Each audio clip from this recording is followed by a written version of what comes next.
Bonjour à tous, bonjour Gilbert. Bonjour tout le monde, bonjour Camille. Bienvenue sur le live donc de Charles.co autour de questions sur la santé masculine. Donc, pour présenter les intervenants, donc il y a Gilbert. Je te laisse te présenter si tu veux. Bonsoir tout le monde, je suis Gilbert Boujaoudé, je suis médecin sexologue et le coordinateur scientifique de la plateforme, plutôt maintenant la clinique digitale Charles.co, qui s'occupe des problèmes de santé sexuelle masculine et de façon plus large des problèmes masculins et avec des projets de développement dans le sens santé masculine et pas uniquement santé sexuelle. Super. Et moi, je suis Camille, je m'occupe de la communication pour la clinique digitale de Charles.co. Pour commencer, si ça te va, Gilbert, on a eu une question assez simple. Concrètement, comment ça se passe une téléconsultation sur Charles.co? Ah, oui.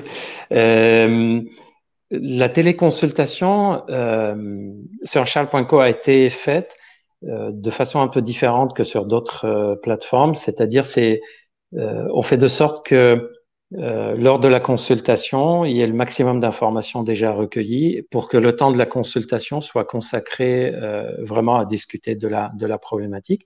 Donc, quand on arrive sur la plateforme, on va choisir le type de difficulté pour lequel on veut consulter. Par exemple, si c'est de la sexualité, on va cliquer sur la rubrique sexualité. Ensuite, on choisit quel type de difficulté sexuelle. Ça peut être des troubles de l'érection, ça peut être des troubles d'éjaculation, libido, si on suspecte qu'on a une andropause, par exemple. Voilà, on choisit le type de difficulté. Et une fois qu'on a choisi la difficulté, là, ou la raison plutôt pour laquelle on souhaite consulter, on va compléter un questionnaire qui est visible uniquement par le patient et le médecin. Une fois qu'on a complété le questionnaire, on va choisir, il y a le règlement qui se fait de la consultation et on choisit soit en fonction des horaires, soit le médecin si on veut choisir, donc le choix est libre. On peut choisir aussi de téléconsulter soit par visio, comme on est maintenant, par un système intégré dans le dossier, soit par téléphone, soit par un système de messagerie qui n'est pas instantané, c'est-à-dire le médecin répond dans les heures qui suivent. En général, on s'engage à répondre dans les 24 heures. Une fois que la consultation a eu lieu, si le médecin a fait des prescriptions, toutes les prescriptions sont dans le dossier du patient et il n'y a plus qu'à cliquer et utiliser les ordonnances. Il y a des ordonnances qui sont maintenant dématérialisées, sécurisées, donc on ne va pas les perdre ni quoi que ce soit. Il y a même un système de rappel. Par exemple, quand l'ordonnance arrive en fin de validité, il y a un message qui va dire attention, dans 2, 3 semaines, votre ordonnance est terminée si vous voulez prendre les devants. Et on peut être suivi par le même médecin, c'est-à-dire si on doit revoir, si le médecin souhaite une consultation de contrôle dans 3 mois ou 4 mois ou 5 mois, ben on peut souhaiter être suivi par le même médecin ou si on veut changer, on peut changer. Donc en fait, c'est un peu comme dans un vrai suivi de ville. Il y a même l'avantage que avec chaque consultation, on a plein d'informations après la consultation, des documents qu'on peut lire pour bien comprendre. Des fois, un médecin prescrit un médicament, mais on se souvient pas de tout ce que le médecin a dit, comment l'utiliser. Là, il y a un document qui est avec la prescription, qui rappelle ce que c'est le médicament, comment on l'utilise, est-ce que c'est normal si on avait un peu mal à la tête avec ou pas, etc. Et sur charles.co, il y a une particularité, c'est qu'il y a un service support patient du lundi au vendredi qui est ouvert toute la journée. S'il y a la moindre question entre les consultations ou avant une consultation, si on veut avoir des infos sur comment ça se passe plus précisément, ou si on souhaite avoir des informations après la consultation, on peut joindre gratuitement le service support patient qui soit nous répond, soit met en contact avec le médecin. Et enfin, il y a des thérapies digitales, on en parlera tout le long du webinaire, je pense, c'est-à-dire on rend le plus possible le patient indépendant. S'il y a des choses qu'on sait que ce sont des conseils et des techniques qu'il faut appliquer, plutôt que le patient revienne toutes les 2 semaines en consultation, il peut prendre le programme et appliquer de lui-même avec une assistance gratuite tout au long. Parfait. Merci Gilbert, c'était très clair. Et donc sur Charles.co, on a des médecins qui sont donc sexologues ou formés à la perte de cheveux ou aux troubles du sommeil. Donc si jamais Exact. vous rencontrez ce type de problème, on a des médecins qui sont là pour vous aider. Effectivement, sur la médecine sexuelle, ce sont des médecins, uniquement des médecins spécialisés en médecine sexuelle. tous diplômés de médecine sexuelle, qui ont déjà pour la plupart une très grande expérience. Certains ont été dirigeants de la société scientifique ou des syndicats des médecins sexologues. La plupart ont déjà publié plein d'articles, etc. Et pour les troubles de santé du sommeil ou alopécie, c'est-à-dire chute de cheveux, ce sont des médecins qui ont une formation complémentaire dans ce domaine spécifique. Et à chaque fois, les protocoles sont élaborés par des experts du domaine, c'est-à-dire les questionnaires, les informations qui sont données en dehors, la formation du support patient, etc., sont par des experts de chaque domaine. Super. Alors, donc, avant de commencer, on va dire, dans le vif du sujet, donc des questions qu'on a reçues, je vous invite, toutes les personnes qui participent, à nous poser vos questions, donc soit via le chat, soit de manière anonyme via l'onglet questions. On essaiera d'y répondre au fur et à mesure. Donc, on a reçu déjà pas mal de questions lors de l'inscription. On va commencer, on va dire, avec un sujet dont on parle souvent ensemble. Est-ce qu'avoir des troubles érectiles signifie qu'on est en mauvaise santé? C'est une question vraiment très, très pertinente parce que on dit toujours que on n'a pas des troubles érectiles sans raison. Il y a toujours une raison. Par exemple, la différence avec l'éjaculation rapide, pour donner un exemple, c'est qu'on peut avoir une éjaculation rapide sans avoir d'anomalie. Ça peut être simplement une sorte de réflexe de rapidité sans que ça soit pathologique et donc on modifie le réflexe. Sur les troubles érectiles, c'est un peu différent. On s'acharne au début de la consultation et tout au long du suivi à essayer de comprendre quelle est la cause. Alors, est-ce que ça veut dire qu'on est en mauvaise santé? Pas forcément en mauvaise santé, mais ça veut dire qu'il y a des choses qui se passent qui pourraient être les premiers symptômes d'une mauvaise santé. Par exemple, quelqu'un qui a des problèmes d'érection et on se rend compte que c'est lié au fait qu'il fume depuis quelques années, que ça fait un moment qu'il n'a pas fait de sport, qu'il a pris un peu de poids, par exemple. C'est pas forcément quelqu'un qui est en mauvaise santé. Par contre, le trouble de l'érection va être le tout premier symptôme qui va dire attention, si ça continue, on risque d'avoir des problèmes de santé plus tard, en particulier des problèmes au niveau de la circulation du sang, au niveau du cœur. C'est pour ça qu'on dit que l'érection, c'est le baromètre de santé de l'homme et on essaye toujours de voir est-ce que c'est lié à un problème. Mais quelquefois, c'est pas lié à des problèmes de santé de ce type. C'est lié à une grande angoisse au moment des rapports sexuels, tellement peur que ça se passe mal qu'on se met la pression, une période de grosse fatigue mentale, des contrariétés, un deuil, une séparation, c'est-à-dire un état soit de mal-être, soit de nervosité tellement importante que l'érection n'est pas présente ou elle est affaiblie au moment des rapports. Dans ce cas, ça ne veut pas dire qu'on est en mauvaise santé, mais ça veut dire qu'on n'est pas en super santé sur le plan mental non plus. Sinon, on arriverait à gérer l'émotion, l'anxiété, etc.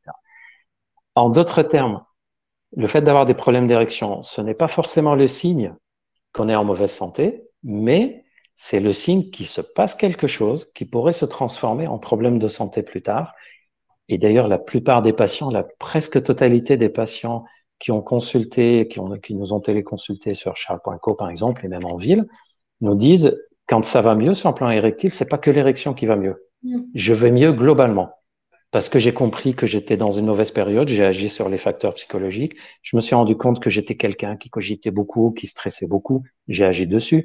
Je me suis rendu compte que ça faisait quelques années que je me laissais aller, je dormais mal, je faisais plus de sport, je mangeais mal et je me suis repris en main ou j'avais un diabète et je m'en occupais pas vraiment, etc. Et donc, c'est pour ça que je dis toujours, alors ça fait sourire, mais quand on s'occupe du problème d'érection, c'est pas que l'érection qu'on améliore, on retape le bonhomme entier. C'est affectueux hein, quand je dis ça. Mais c'est vrai qu'à la fin, la personne dit je vais mieux de façon générale parce que justement, on agit sur plein de détails. Ok. Et ce que tu disais aussi au début, c'est important, je pense, de bien expliquer que, on va dire, la santé mentale, c'est une partie intégrante et un vrai pilier de la santé globale. Exactement. Comme la santé sexuelle d'ailleurs. On oublie que dans la définition de la santé, on intègre la santé mentale et santé sexuelle. Être en bonne santé, c'est pas seulement ne pas avoir de douleur, ne pas avoir de fièvre, ne pas avoir de maladies chroniques, etc. Être en bonne santé, c'est aussi être bien sur le plan mental. Et la santé sexuelle en fait partie. Il faut être en bonne santé globale pour être en bonne santé sexuelle. Tout est lié. Voilà. Si je peux me permettre de répondre à une question triste, je viens de la voir passer, Camille, parce que c'est une question qui revient assez régulièrement depuis quelques mois concernant le Covid et les problèmes d'érection. Oui, est-ce que le Covid peut affecter la santé sexuelle? Oui, oui, oui, effectivement. On a mis du temps à s'en rendre compte. C'est logique. Au début, on était tellement focalisé à comprendre ce que c'était le Covid. On était tous limite en état de panique au début parce que sur le plan médical, on cherchait à comprendre. Et on s'est rendu compte qu'effectivement, ça peut donner. On sait qu'il y a entre 20 et 40%, c'est les chiffres varient, des hommes qui ont eu le Covid qui vont avoir des petites difficultés érectiles. Soit c'est lié au fait qu'on a gardé une fatigue après le Covid. Et donc là, c'est simplement l'état de ce qu'on appelle Covid long.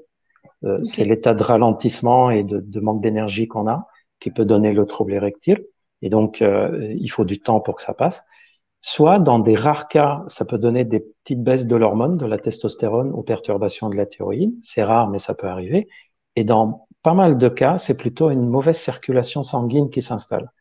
Il ne faut pas oublier que le Covid, on dit que c'est surtout la respiration, mais il faut savoir que dans le Covid, c'est parce que les artères du poumon s'abîment qu'on a du mal à respirer. Donc, c'est un problème de circulation de sang. Et si ça touche la circulation du sang au niveau des mains et des pieds, on va avoir des lésions aux mains et pieds. Si ça touche celle du pénis, on peut avoir des petites difficultés érectiles. La très bonne nouvelle des troubles érectiles post-Covid, c'est que ça se soigne très bien et dans la majorité des cas, c'est réversible. C'est-à-dire le fait d'avoir un traitement pour les troubles de l'érection, un traitement médicamenteux qui ouvre les artères au niveau du pénis, les érections reviennent et il y a un effet réparateur et de relance. Donc, si on a des troubles de l'érection après Covid et que ça s'installe, que ça fait 2-3 mois que c'est présent, il ne faut surtout pas hésiter à consulter, vérifier déjà que c'est lié au Covid et avoir un traitement qui aura un effet de relance avec une guérison, on peut dire, même si c'est pas une maladie, le problème d'érection, mais il y a une guérison possible après quelques mois de traitement. Oui, donc c'est important quand même d'être attentif à ce type de symptômes. Oui, oui, ça rejoint ce qu'on disait dans la première partie. Il y a bien une raison pour laquelle les troubles de l'érection s'installent. Et c'est le rôle. Des fois, on pense que c'est lié. Par exemple, il y a des personnes qui disent, ah, je pense que c'est lié au stress, je traverse une mauvaise période. Et puis, quand ils consultent le médecin, ils se rendent compte que non, c'est peut-être lié à leur diabète ou au tabac ou on découvre sur une prise de sang qu'il y a un excès de cholestérol ou un manque d'hormones. Et des fois, c'est l'inverse. On est persuadé que c'est lié à une maladie chronique, à un problème de prostate qu'on a ou à un problème de santé globale. Et quand on consulte le médecin, il dit, mais non, les symptômes que vous dites, ça fait évoquer plutôt quelque chose de type psychologique et c'est lié plutôt à du stress, de l'anxiété. Et donc, dans les deux cas, il y aura un traitement, mais c'est toujours intéressant de comprendre d'où est venu le problème et comment ça s'est installé. Ouais. Et d'où l'intérêt de consulter un médecin formé à ça. C'est toujours difficile de se faire un diagnostic soi-même, même quand on est médecin. C'est jamais facile. C'est toujours plus simple quand on est détaché de la situation. Oui, complètement. J'enchaîne avec une autre question qu'on a reçue.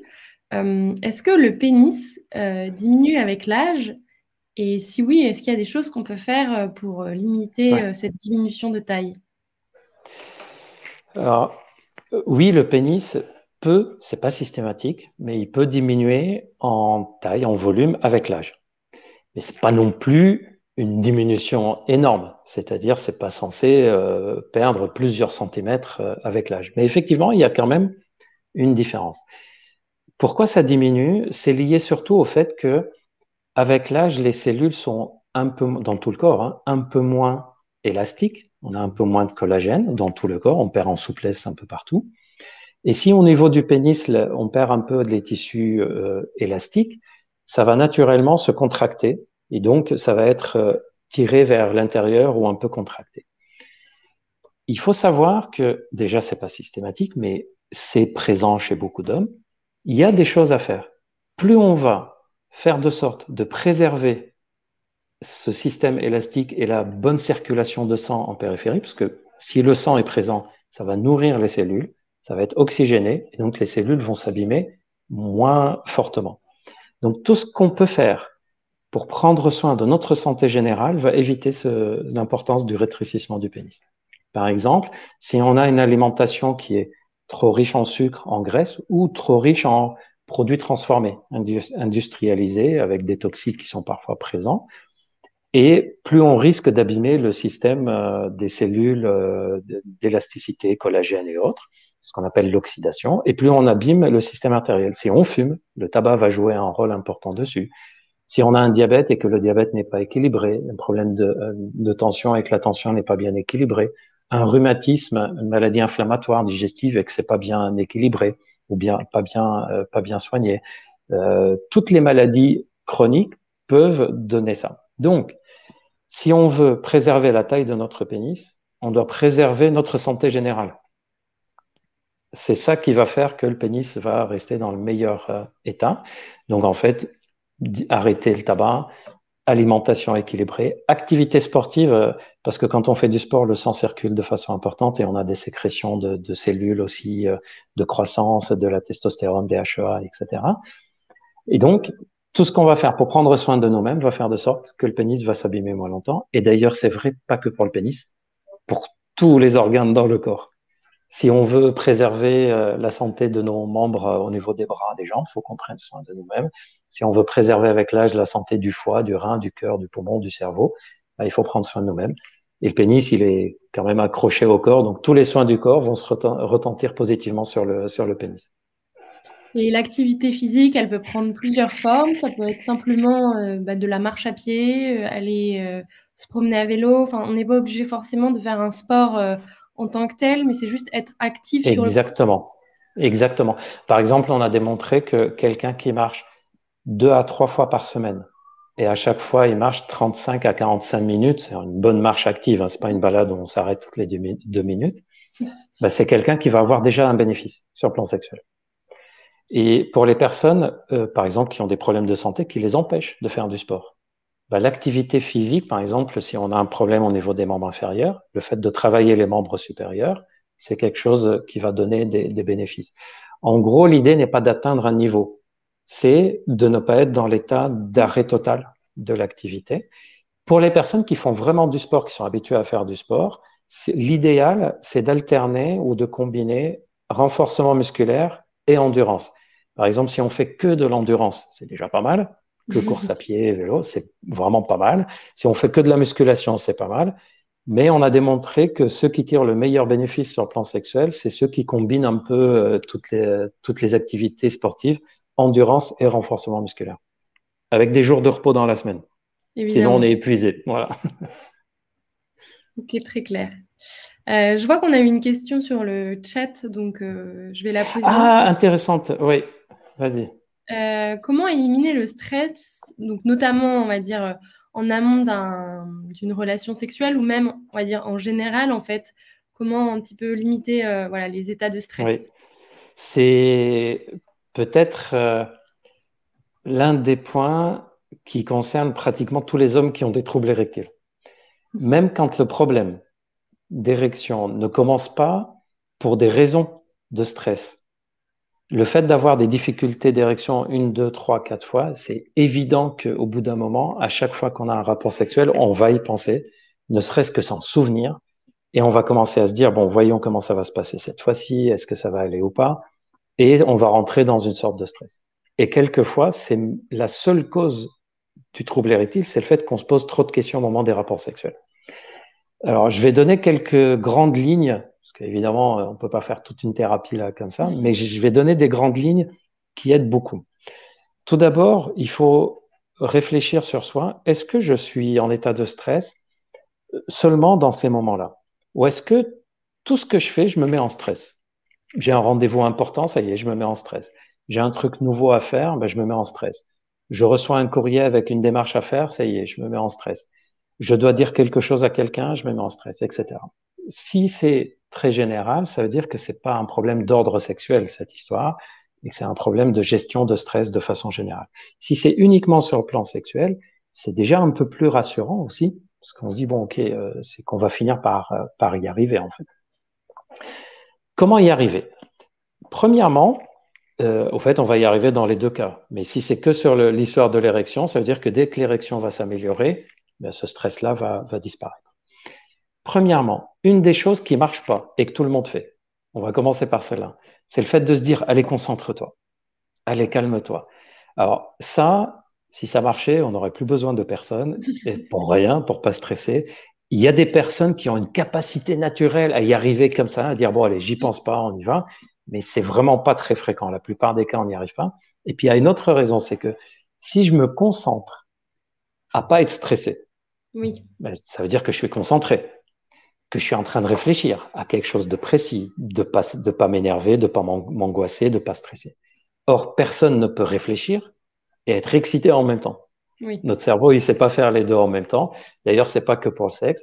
On ne sait pas, par exemple, regarder un bon film et en même temps stresser sur est-ce que j'ai oublié de fermer la porte ou est-ce que j'ai à faire le lendemain ou des trucs comme ça, hein. On peut pas, par exemple, manger un bon repas tout en se disant, faut que je fasse attention, faut pas que je salisse ma chemise ou j'espère que je vais pas me brûler ou on va pas apprécier.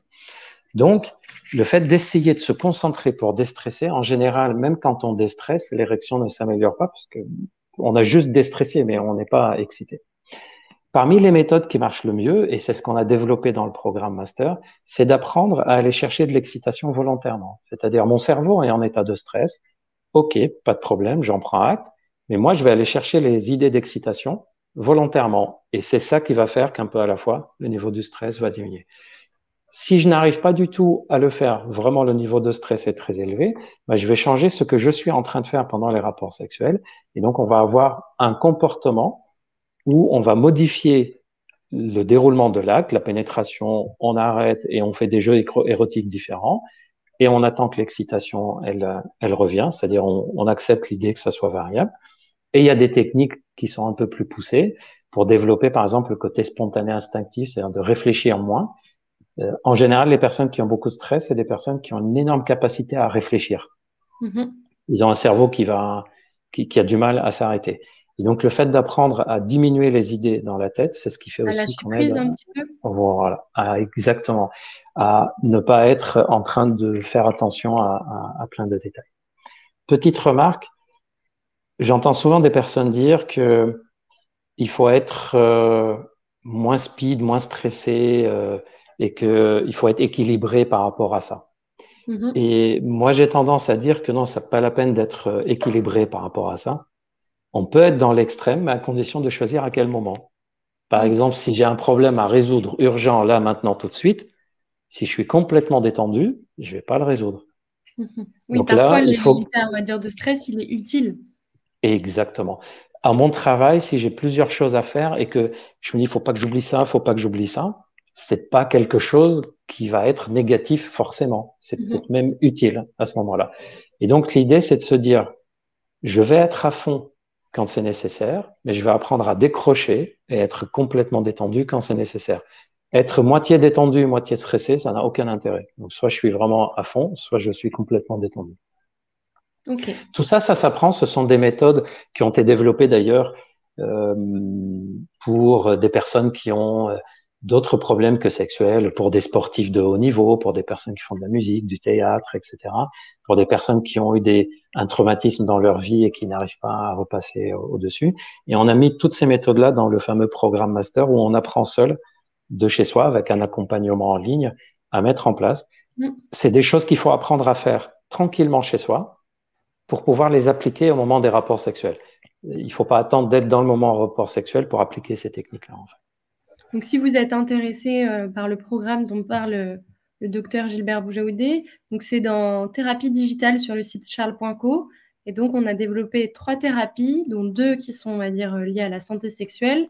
Et le programme Master, donc c'est un programme à suivre en 8 semaines chez soi, donc avec l'aide d'une assistance en continu. Mais vous pouvez en fait trouver des exercices pour justement Mm. appliquer ce que tu viens Et c'est d'expliquer sur 8 semaines, mais on peut le faire à autant qu'on son veut. rythme. Voilà, si on a envie de le faire sur 3 mois, on le fait sur 3 mois. Et une fois qu'on a le programme, il nous appartient à vie. Par exemple, si on a fait le programme, que ça s'est bien passé et que 6 mois, un an plus tard, on sent que de nouveau, on est dans les travers du passé, ça y est, on stresse. Le programme, il nous appartient. Il suffit de le reprendre et de retravailler. Il y a aucun problème. Si je peux me permettre de répondre à la Oui, question, on a une phobie sociale avec beaucoup de stress.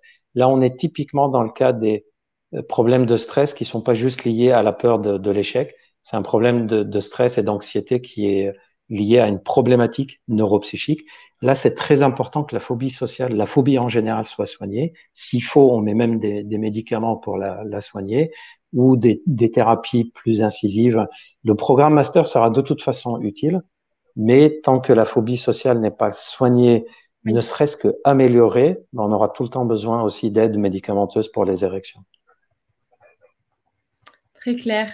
On a eu aussi des questions liées à la prostate.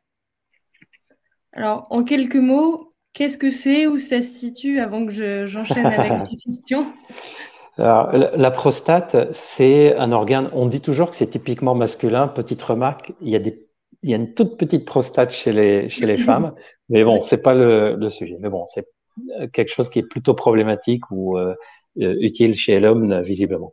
La prostate, c'est comme une petite, comme un abricot, on va dire. Mhm. C'est une consistance d'ailleurs un peu comme l'abricot à l'intérieur, enfin, au toucher, bien mûr.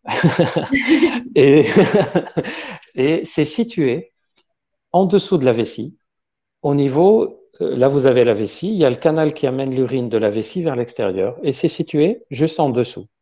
Il se trouve que c'est aussi situé là où il y a le canal qui va des testicules vers l'extérieur. Donc on a la vessie, les testicules, et la prostate est entre les deux, sur le trajet des canaux. Donc en fait, elle entoure le canal urinaire et elle entoure le canal qui va amener les spermatozoïdes. Elle a différents rôles, dont un principal, c'est qu'elle fabrique une bonne partie du liquide du sperme. J'ai pas dit les spermatozoïdes, le liquide du sperme, elle, et la vésicule séminale qui est qui est à côté de la prostate. Et elle joue aussi un rôle dans le fait de bien utiliser les sphincters de l'urine et de l'éjaculation. Et donc, quand la prostate fonctionne bien, ben, on va uriner correctement et on va pas avoir de soucis là-dessus. On va avoir un bon volume de sperme. S'il y a des anomalies au niveau de la prostate, on va le ressentir soit sur le plan urinaire, soit au niveau du sperme et donc de l'éjaculation. Par exemple, si on est opéré, qu'on a retiré la prostate, on ne peut plus fabriquer de sperme. Donc, on va avoir une éjaculation, mais il n'y a pas de sperme qui sort parce que le liquide n'est pas fabriqué, ce qu'on appelle l'éjaculation sèche. Très clair. Elle joue un rôle, pardon, on a parlé du rôle médical, elle Oui, joue aussi un rôle sexuel oui, puisqu'elle c'est ce que j'allais participe te à la demander. sensation de plaisir et d'orgasme. C'est-à-dire le fait qu'elle se contracte, elle va expulser le liquide, mais le fait qu'elle se contracte, ça participe à ces sensations de contraction orgasmique, et donc ça participe à l'orgasme et pas que à fabriquer du sperme. C'est à double utilité. Oui, et puis ça joue un rôle sur le contrôle des canaux urinaires, etc. C'est un organe qui a plusieurs rôles, mais essentiellement sur le sperme, les sphincters et le plaisir et orgasme masculin.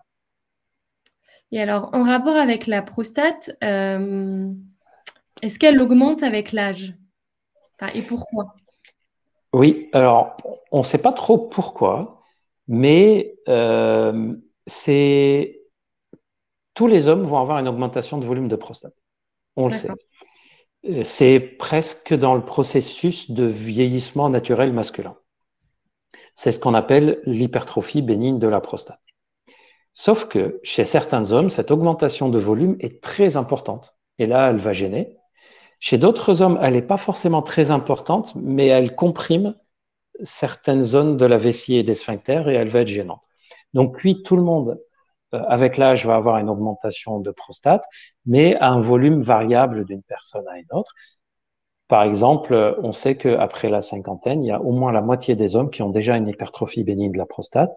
Au-delà de 70-75 ans, pratiquement tous les hommes ont déjà une hypertrophie bénigne de la D'accord. prostate. Mais on ne va pas être gêné sur le plan urinaire de la même façon. Ça va D'accord. dépendre de est-ce que ça a augmenté beaucoup, pas beaucoup, est-ce que ça comprime beaucoup au niveau de la vessie ou pas. Et donc, les symptômes vont être variables d'une personne à une autre. Là aussi, on s'est rendu compte que si on a une bonne santé métabolique, ça veut dire qu'on fait attention au fait de bien manger, pas fumer, faire une activité physique, pas prendre du poids au niveau du ventre, et ben on limite les problématiques au niveau de la prostate. Peut-être parce que ça facilite grâce à la bonne santé global, ça facilite la bonne vascularisation au niveau de la prostate. D'ailleurs, pour les personnes qui nous écoutent, c'est ce qu'on appelle aussi adénome prostatique parfois. C'est ce qu'on appelle aussi hypertrophie bénigne de la prostate. Enfin, tout ça, c'est des pathologies bénignes de la prostate qui peuvent être gênants parce que ça va nous donner des symptômes du genre aller uriner souvent, devoir se dépêcher pour aller uriner, se lever plusieurs fois à uriner la nuit. Quand on urine, il faut attendre un peu avant que l'urine elle sorte. Ou par exemple, on urine mais le jet d'urine est faible, on finit d'uriner et puis on doit y retourner parce qu'on a l'impression de ne pas avoir vidé complètement la vessie. Donc vous voyez, c'est pas non plus des symptômes qui sont graves, mais ça peut être particulièrement gênant, surtout si, par exemple, on doit se dépêcher d'aller uriner. Mais il faut s'organiser quand on fait un trajet. Si on va chez des personnes, on peut plus aller à l'extérieur pendant 2-3 heures. Et ça peut donner l'hypertrophie bénigne de la prostate, ça peut diminuer légèrement la qualité de l'érection et de l'éjaculation. D'ailleurs, de nos jours, il y a un médicament qui est le seul au monde qui est prescrit pour améliorer tout ça en même temps. C'est-à-dire, on s'est rendu compte que problème d'érection, hypertrophie bénigne de la prostate, mauvais fonctionnement urinaire, fonctionnement des sphincters, améliorer l'éjaculation, avec un seul traitement, qui est le tadalafil 5, petite dose à prendre tous les jours. Il a une autorisation officielle pour toutes ces problématiques en même temps. Donc, il y a un lien entre tout ça. Et est-ce qu'il y a on va dire un moyen, en tout cas une façon de faire pour limiter justement le grossissement de la prostate? Parce que c'est quelque chose sur lequel on a un pouvoir. Alors, il y a déjà un facteur qui est plus ou moins héréditaire, donc qu'on ne peut pas maîtriser. Et ça, c'est quelque chose sur lequel il y a des études, mais on est incapable de dire, par exemple, à l'âge de 30-40 ans, on est incapable de dire tel homme va avoir un problème d'hypertrophie de la prostate gênant ou pas gênant. On n'a pas d'indicateur. On sait, comme je disais tout à l'heure, que plus on fait attention à notre métabolisme, pas prendre de poids au niveau du ventre, activité physique, pas manger avec excès de sucre, excès de graisse, excès de sel, plus on augmente les chances que les problèmes de prostate soient légers. Mais il y a des facteurs héréditaires visiblement sur lesquels on n'y peut rien. D'où l'intérêt de consulter quand on a des symptômes urinaires pour voir est-ce qu'il s'agit de ça. Attention, certains symptômes urinaires ne sont pas forcément liés à la prostate. Ça peut être ce qu'on appelle la vessie hyperactive. Par exemple, quelqu'un de très nerveux dans la tête qui traverse des périodes d'anxiété importantes, il peut avoir des symptômes urinaires parce que la vessie n'arrête pas de se contracter et donc on va uriner. En tout cas, après la quarantaine, quelqu'un qui a des troubles urinaires, on va penser à est-ce que c'est une hypertrophie bénigne de la prostate. La bonne nouvelle avec l'hypertrophie bénigne de la prostate, c'est que ça se soigne très bien et on n'est pas forcément obligé d'aller opérer. C'est pas systématique. Il y a même des plantes reconnues scientifiquement, y compris par des chirurgiens. C'est même quelque chose de très connu maintenant. Il y a des phytothérapies qui sont très efficaces quand les symptômes sont débutants ou sont légers. Et quand on dit phytothérapie, ben, on a des bénéfices sans aucun effet secondaire sexuel. D'où l'intérêt de consulter quand on a ces symptômes pour voir est-ce qu'on relève d'une phytothérapie ou pas. De manière générale, ne pas laisser trop longtemps les symptômes s'installer, parce que plus on traite un problème tôt et plus il sera simple. Mieux c'est exactement. Et puis, plus un problème s'installe de ce type, que ce soit gène urinaire, prostatique, gène érectile ou autre, plus les conséquences psychologiques sur nous sont présentes. Et donc, après, quand on soigne, il faut du temps avant de retrouver du bien-être, etc. Donc, on ne se précipite pas non plus aux moindres symptômes. Globalement, on retient l'idée que quand on a des symptômes sur le plan génital masculin, que ce soit urinaire ou sexuel, quand ça fait 2, 3, 4 mois et qu'on a l'impression que ça persiste, là, ça vaut le coup de consulter. À l'inverse, sachez qu'on peut consulter même si ça fait 10 ans, 15 ans, 20 ans que vous avez les problèmes. C'est-à-dire le fait qu'on a laissé traîner n'est pas le signe que ça sera difficile à soigner. Mais on aura accumulé du mal-être pendant cette période-là et des conséquences psychologiques pendant cette période. Et on a reçu justement une question par rapport à la prostatectomie. Oui. Qui est, j'imagine, le fait d'enlever la prostate.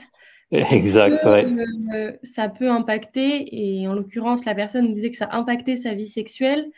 Oui. Comment faire, en tout cas, est-ce qu'il y a des conseils qu'on peut appliquer pour retrouver le désir, la santé, etc. il faut distinguer deux types de prostatectomie. Il y a la prostatectomie qui est faite pour un cancer de prostate et la prostatectomie faite pour l'hypertrophie de la prostate.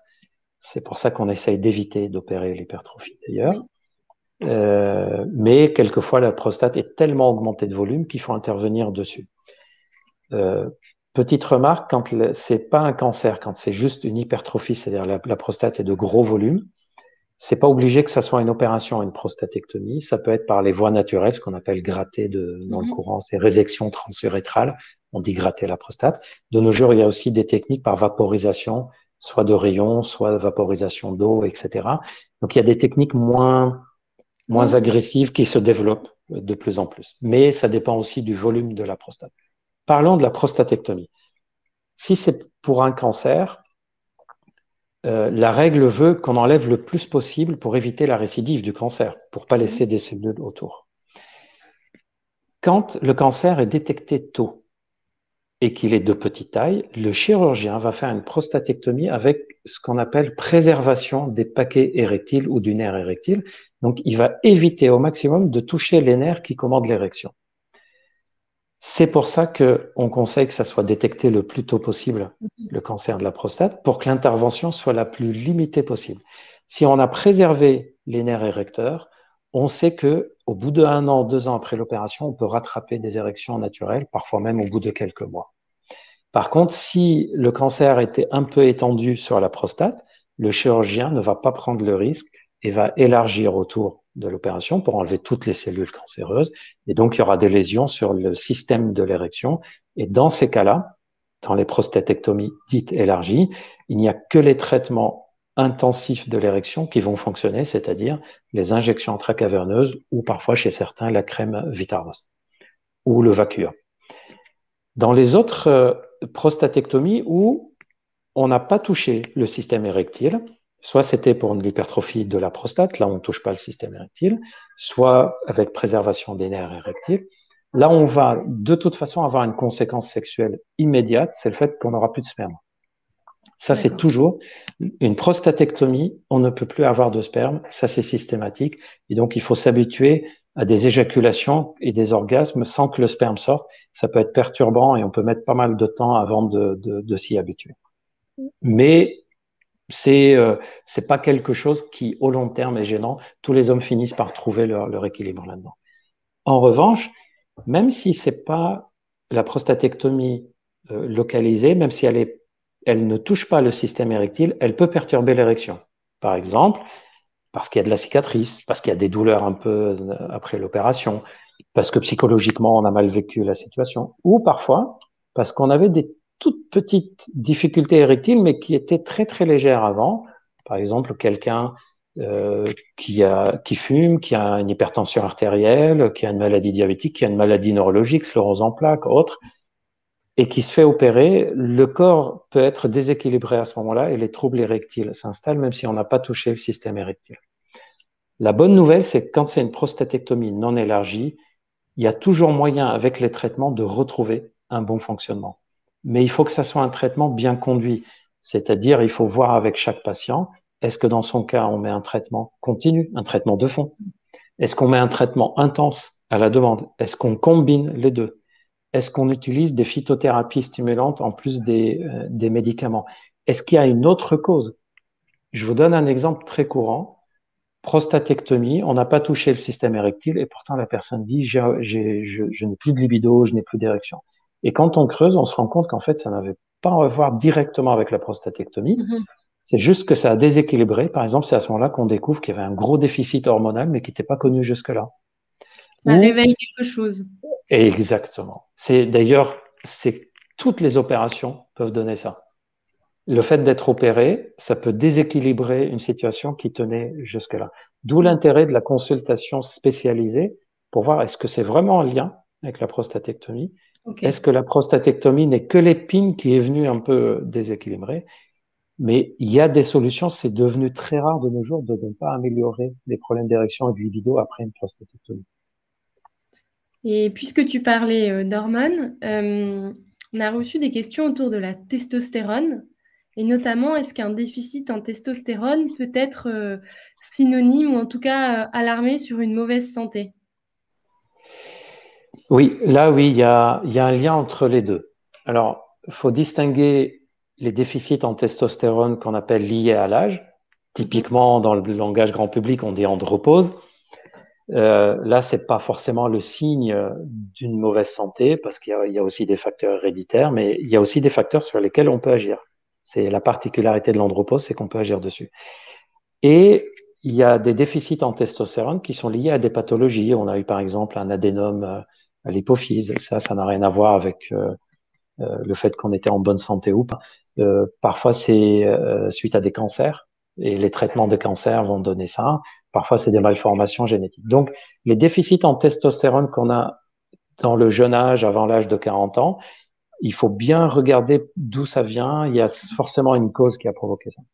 Les déficits en testostérone après la cinquantaine, là, c'est un lien direct entre bonne santé et testostérone, dans les deux sens. C'est-à-dire, le déficit en testostérone va faire de sorte qu'on va être en moins bonne santé générale, et la moins bonne santé générale va faire de sorte qu'on ne relance pas en déficit. L'exemple typique, on a un testostérone qui baisse. Quand la testostérone baisse, par exemple, elle a baissé parce que on avait plus de 50 ans, on a traversé une période où on était fatigué physiquement, mentalement, on n'a pas été beaucoup faire des activités, s'exposer à la luminosité, on a été peut-être parfois à côté de toxiques qui ont bloqué ce qu'on appelle les perturbateurs endocriniens sans s'en rendre compte. Sauf que quand on a un déficit en testostérone, parmi les symptômes, il n'y a pas que la libido et la sexualité. Il y a aussi fatigue, on a moins d'élan, on n'a plus envie d'aller faire du sport, par exemple. On fait moins d'activités, on est un peu plus nerveux, un peu plus irritable, des choses comme ça. Et donc, c'est un cercle vicieux. Exactement. On est moins en état de prendre soin de nous. Et moins on prend soin de nous, et plus on est en déficit, et on tourne en boucle comme ça. Et c'est pour ça que on a besoin de vraiment un accompagnement adapté pour qu'on puisse inverser la tendance. Et quelquefois, il arrive que certains médecins recommandent qu'on mette même, quand c'est recommandé, un traitement par testostérone pour reprendre nos activités et puis revoir si on a besoin encore de traitement testostérone un peu plus tard. Ça, c'est quand le déficit n'est pas total et n'est pas complètement figé. Sur les déficits en testostérone ou tendance au déficit en testostérone, on peut faire quelque chose. Ce n'est pas définitif. Par exemple, on sait que plus on perd de la graisse au niveau du ventre, et moins on va avoir un déficit en testostérone. Plus on va avoir une activité physique, s'exposer à la luminosité, avoir un bon sommeil, ça joue un rôle. Éviter au maximum le stress.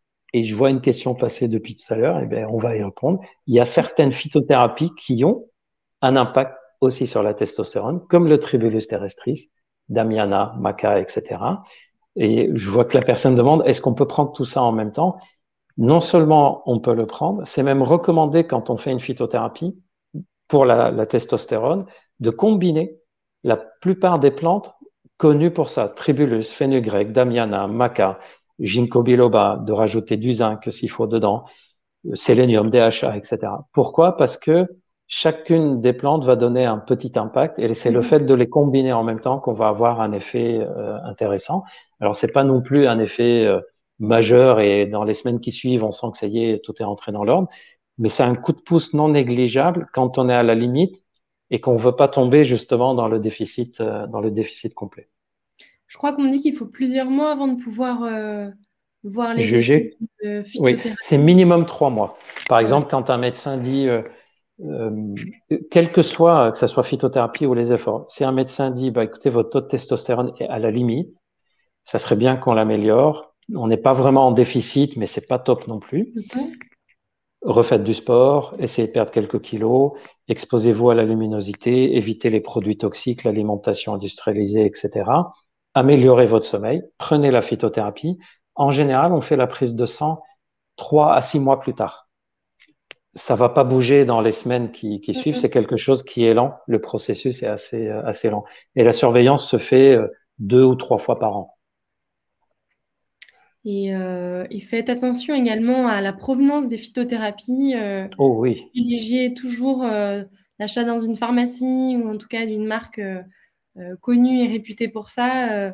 Enfin, voilà, faut être assez attentif sur l'origine des produits. C'est pour ça que pour la clinique Charles.co, les phytothérapies qu'on a sélectionnées et que les médecins recommandent ou qui sont sur la plateforme sont des phytothérapies pour lesquelles on a un minimum de preuves scientifiques de leur composition et on a un, un regard sur le laboratoire français qui les fabrique. Oui. Donc, il y a un contrôle là-dessus. Parce qu'on dit toujours, ah, bah, c'est des plantes, ça peut pas faire de mal.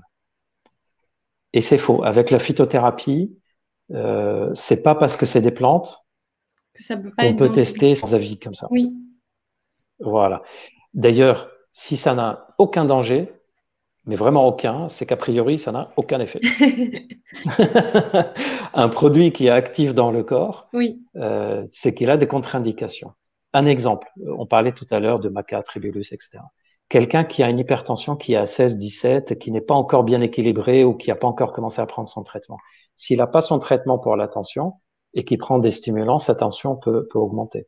Par exemple, il y a des phytothérapies qu'on ne peut pas prendre avec des médicaments pour fluidifier le sang, comme le Xarelto, Eliquis, Préviscan, etc.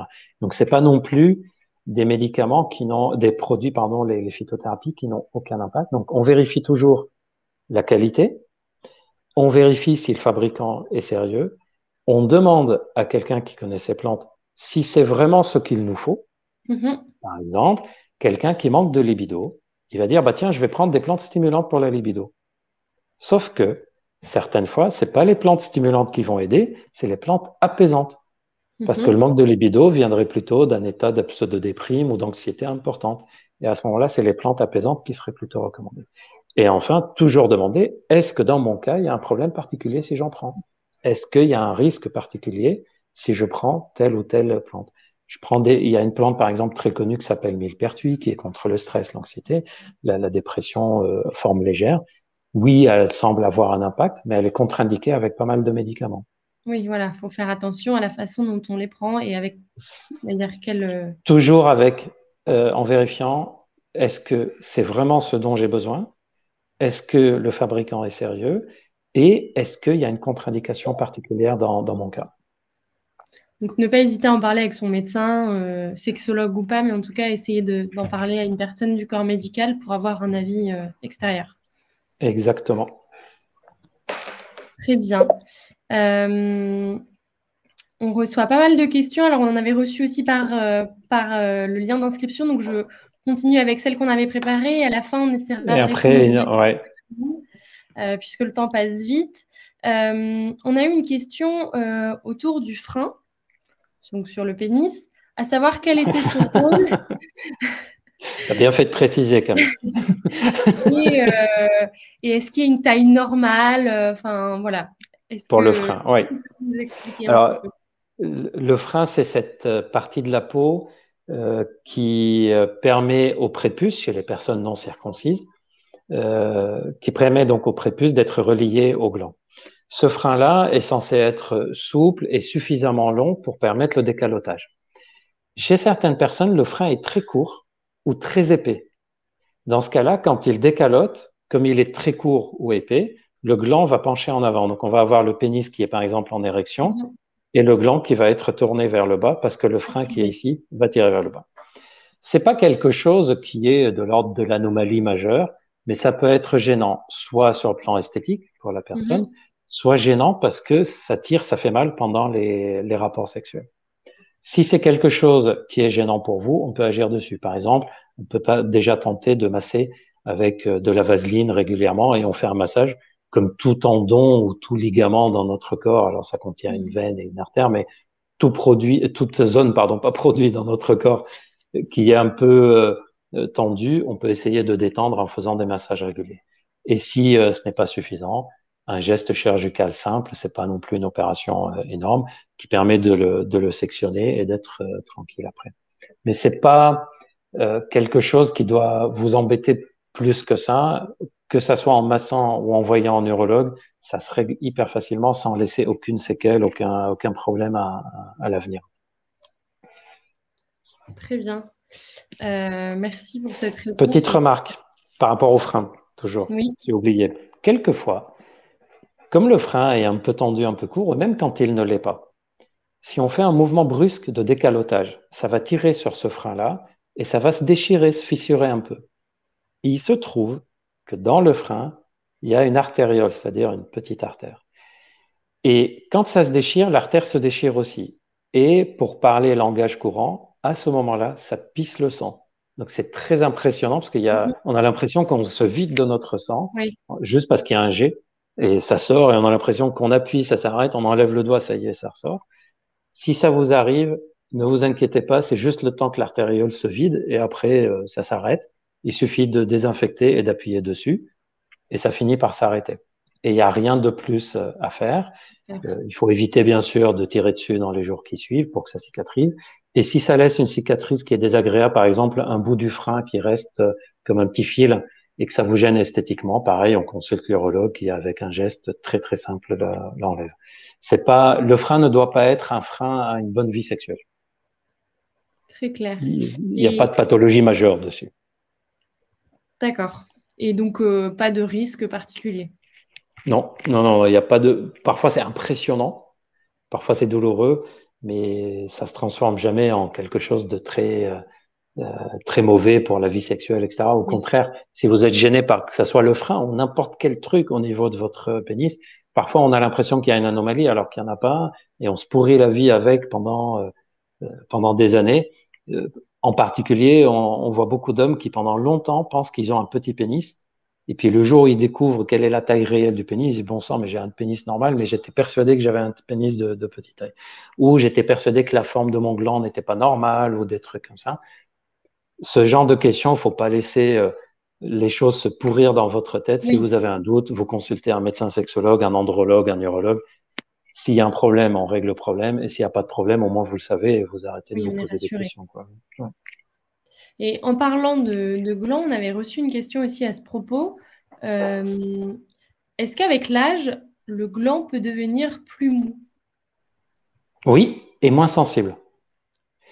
Alors, il devient plus mou simplement parce qu'avec l'âge, la puissance avec laquelle le sang rentre dans le pénis, en particulier au moment de l'érection, cette puissance est moins forte. C'est pour ça d'ailleurs qu'il y a plus de problèmes d'érection avec l'âge que chez les personnes plus jeunes.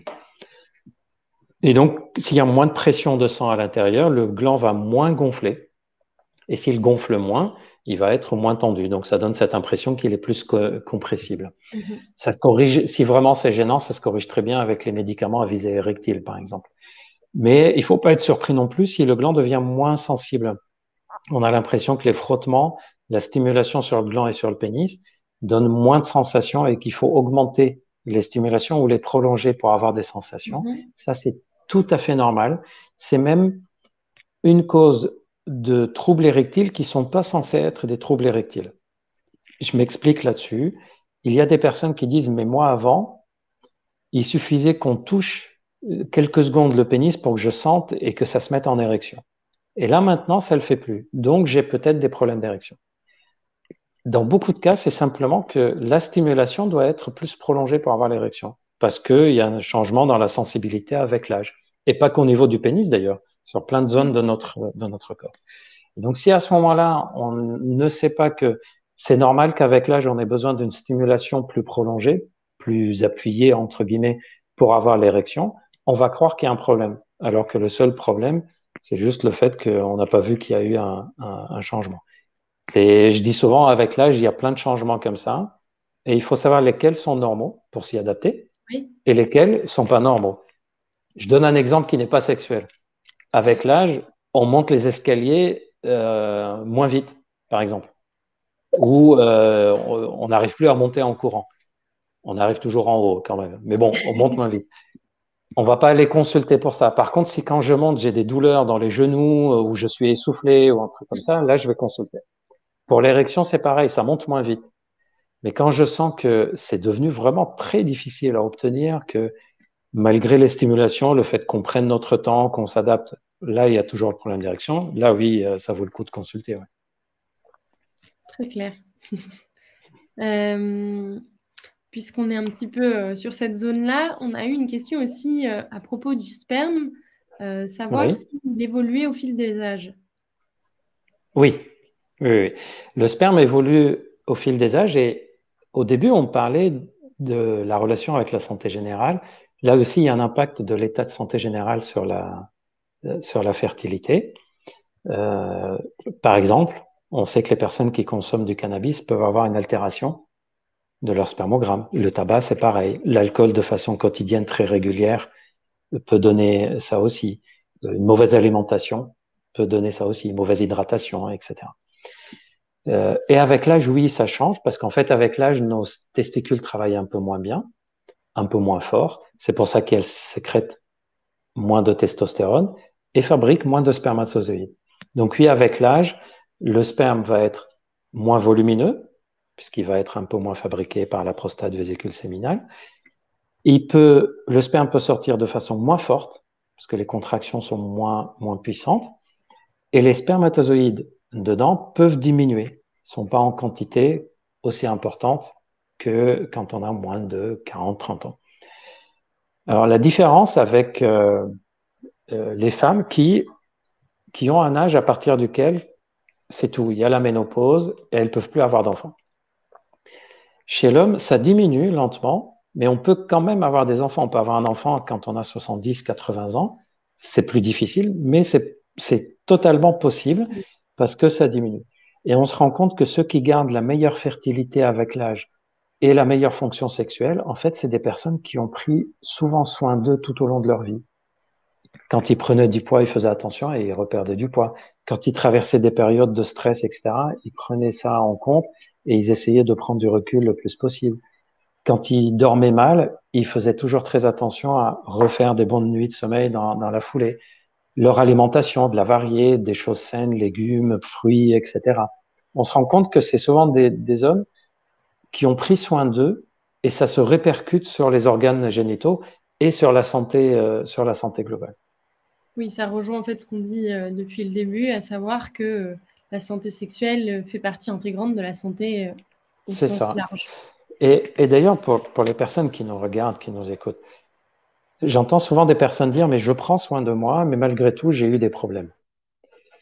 Ça ne veut pas dire que ça ne servait à rien. Ça veut dire qu'il y avait d'autres causes, probablement. Et je peux vous assurer que si vous êtes quelqu'un qui prend soin de lui-même et que malgré ça, vous avez des difficultés, le fait que vous prenez soin de vous-même n'est pas du tout perdu. Parce que ça va faire de sorte que les difficultés soient le moins graves possible. Oui. Ça va faire de sorte que les traitements soient efficaces. Ça va faire de sorte d'augmenter les chances de guérison. Donc, c'est jamais, jamais, jamais perdu le fait de prendre soin de nous-mêmes. Prendre soin de soi-même, c'est pas seulement éviter d'avoir des problèmes de santé. C'est aussi repérer tôt les problèmes de santé pour les soigner. Par exemple, je commence à sentir que je vais souvent uriner. Et puis je laisse traîner ça et je ne consulte pas. Et puis un jour on me dit, ah bah c'était finalement pas le signe de la prostate, c'était un diabète qui commençait par exemple. Ou je ne fais pas euh, des mises au point sur moi-même, où est-ce que j'en suis, physiquement, le sommeil, l'état de forme, la fatigue, la déprime, une prise de sang de temps en temps. Et je vérifie pas. Et un jour, et je vérifie régulièrement. Et un jour, je vais vérifier et je vais me rendre compte qu'il y a un début d'excès de cholestérol, d'excès de sucre. Et rapidement, je vais faire ce qu'il faut pour éviter que ça devienne plus grave. Donc, prendre soin de soi, c'est pas seulement éviter d'avoir des problèmes, c'est faire de sorte que les problèmes soient repérés tôt et faire de sorte que si on a des problèmes de santé malgré tout, parce qu'il y a des problèmes de santé sur lesquels on ne peut pas agir, parfois héréditaires, parfois non expliqués encore de nos jours, ben au moins on aurait préparé notre corps pour résister le mieux possible à ce problème de santé qui va arriver. Ça peut ne faire que du bien de prendre soin de soi. C'est toujours utile. Vraiment le retenir, c'est jamais, jamais, jamais dans le vide. Très clair, merci. On a eu plusieurs questions, alors qui se rejoignent plus ou moins, à savoir est-ce que le fait de ne pas éjaculer ou en tout cas, à dire de pratiquer une vie chaste peut avoir un effet au long cours sur notre santé. C'est-à-dire est-ce que ça peut être soit mauvais, soit bénéfique? Est-ce qu'il y a des risques liés à ça? Enfin, voilà. Ok. C'est une question qui revient très souvent.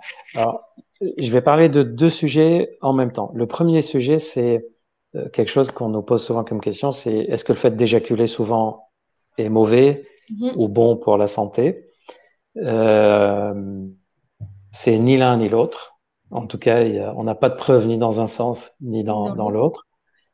Je trouve que ça dépend beaucoup de la réaction personnelle de chacun. Vous avez des personnes qui disent le fait que j'ai des éjaculations 2, 3, 4, 5, 6 fois sur le mois, je me sens bien comme ça. Je me sens en forme, ça m'aide, etc. Vous avez d'autres personnes qui disent quand j'éjacule trop souvent pour eux-mêmes, je suis fatigué, je suis ralenti. On a même un syndrome qui s'appelle syndrome post-éjaculatoire, c'est-à-dire des personnes qui, après l'éjaculation, rentrent dans une phase limite de mal-être, de pas bien, de déprime, et ça peut durer parfois entre plusieurs heures et plusieurs jours. Et donc, si on se dit, mais moi, quand j'éjacule, je me sens bien après, ça veut dire qu'il n'y a aucun problème à avoir des éjaculations régulières. Si on dit, mais moi, à chaque fois que j'ai des éjaculations, je ne suis pas bien. Peu importe pourquoi, je ne suis pas bien, ben, ça veut dire que notre organisme n'est pas fait pour ça. Donc ça, c'est déjà par rapport à la discussion de est-ce que c'est bien pour la santé ou pas. Maintenant, concernant le fait de ne pas éjaculer sur de longues périodes. Premièrement, ça ne donne aucun problème de santé. Il n'y a ni cancer qui va apparaître, ni une infection qui va apparaître. Il faut savoir qu'on a dans notre corps quelque chose qui est super bien fait. Il y a un système autodestructeur. C'est-à-dire, quand il y a du sperme qui s'est accumulé, si on ne l'a pas éjaculé, ben, ce sperme est évacué d'une autre façon. Il y a déjà un peu de sperme qui peut sortir lors des érections nocturnes et matinales. Il y a des hommes qui savent que quand ils n'ont pas éjaculé longtemps, il y a un matin, ils vont se réveiller et sur le sous-vêtement, il y a une petite tache comme s'il y a eu un peu de sperme parce que ça a été évacué. Et il y a un système d'autodestruction sur place. C'est-à-dire, il y a des cellules qui viennent détruire ce sperme qui était préparé pour l'éjaculation, qui n'a pas été éjaculé. Et il y a un système d'autodestruction, auto-nettoyage, et tout ça est enlevé et du nouveau sperme arrive. Par exemple, quand on éjacule alors que ça fait, disons, 1 mois, 2 mois, plus qu'on n'a pas éjaculé. C'est pas le sperme cumulé depuis 2 mois qu'on éjacule. C'est celui d'il y a quelques jours. Parce que régulièrement, tous les 3, 4, 5, 6 jours, il est auto-régénéré. Donc, le fait, par exemple, d'attendre très longtemps pour accumuler du sperme, ça n'a pas de sens. On sait que si on veut avoir la quantité, on va dire, optimale de sperme, c'est une éjaculation entre, si on laisse, on va dire, entre 4 et 8 jours entre deux éjaculations, là, on va avoir un bon volume de sperme. Il n'y a pas besoin de faire un délai beaucoup plus long. Au contraire, si on a un délai très long entre les éjaculations, on va avoir dans le sperme des cellules mortes qui sont en train d'être autodétruites et donc qui ne sont pas utilisables pour la reproduction, par exemple. D'accord. Et est-ce que ça peut provoquer des douleurs? Oui, s'il y a une excitation. C'est-à-dire le fait de ne pas éjaculer souvent, c'est pas ça qui donne les douleurs. C'est le fait d'être excité, mais de ne pas éjaculer. Ça peut donner des douleurs. D'ailleurs, ça a un nom. Je trouve pour une fois, on a trouvé un nom poétique en médecine. Ça s'appelle les coliques des fiancés ou des amoureux. Alors pourquoi? Parce que ça a été décrit à l'époque où il fallait surtout pas avoir des rapports sexuels avant le mariage. Ouais. Et donc les fiancés, les amoureux se voyaient. Il y avait beaucoup de flirts, de câlins, mais il fallait surtout pas aller plus loin. Et donc il y avait une très grande excitation, mais il n'y avait pas d'éjaculation. Et ensuite, les hommes avaient pendant quelques heures, parfois un jour ou deux, une douleur, une tension à ce niveau-là, liée aussi à la congestion dans le sang, à la congestion du sperme. Et on a appelé ça la colique des amoureux ou colique des fiancés. Si on veut, c'est pas quelque chose de grave, c'est désagréable, mais ça passe tout seul. Si vraiment un jour ça vous arrive et que vous voulez faire partie ça rapidement, soit vous prenez un médicament contre la douleur et ça passe. La meilleure solution pour que la douleur diminue, c'est d'éjaculer. Mais si vous ne souhaitez pas éjaculer, un médicament contre la douleur et dans les heures qui suivent, ça va passer. Mais c'est pas l'absence d'éjaculation, c'est être excité sans éjaculer. C'est ça qui donne la douleur. Très clair. Donc là, on a posé la plupart des questions au sujet, on va dire, de sexualité et santé générale. On avait reçu quelques questions aussi, on va dire, plus générales autour de la santé Oui, au sens large. masculine. Voilà. Première question, comment être ou avoir une bonne santé masculine? Est-ce qu'il y a des bonnes, des mauvaises habitudes? Alors, on en a déjà un petit peu parlé, on va On peut-être a un petit déjà pas mal abordé. On va résumer un peu. peu tout ça.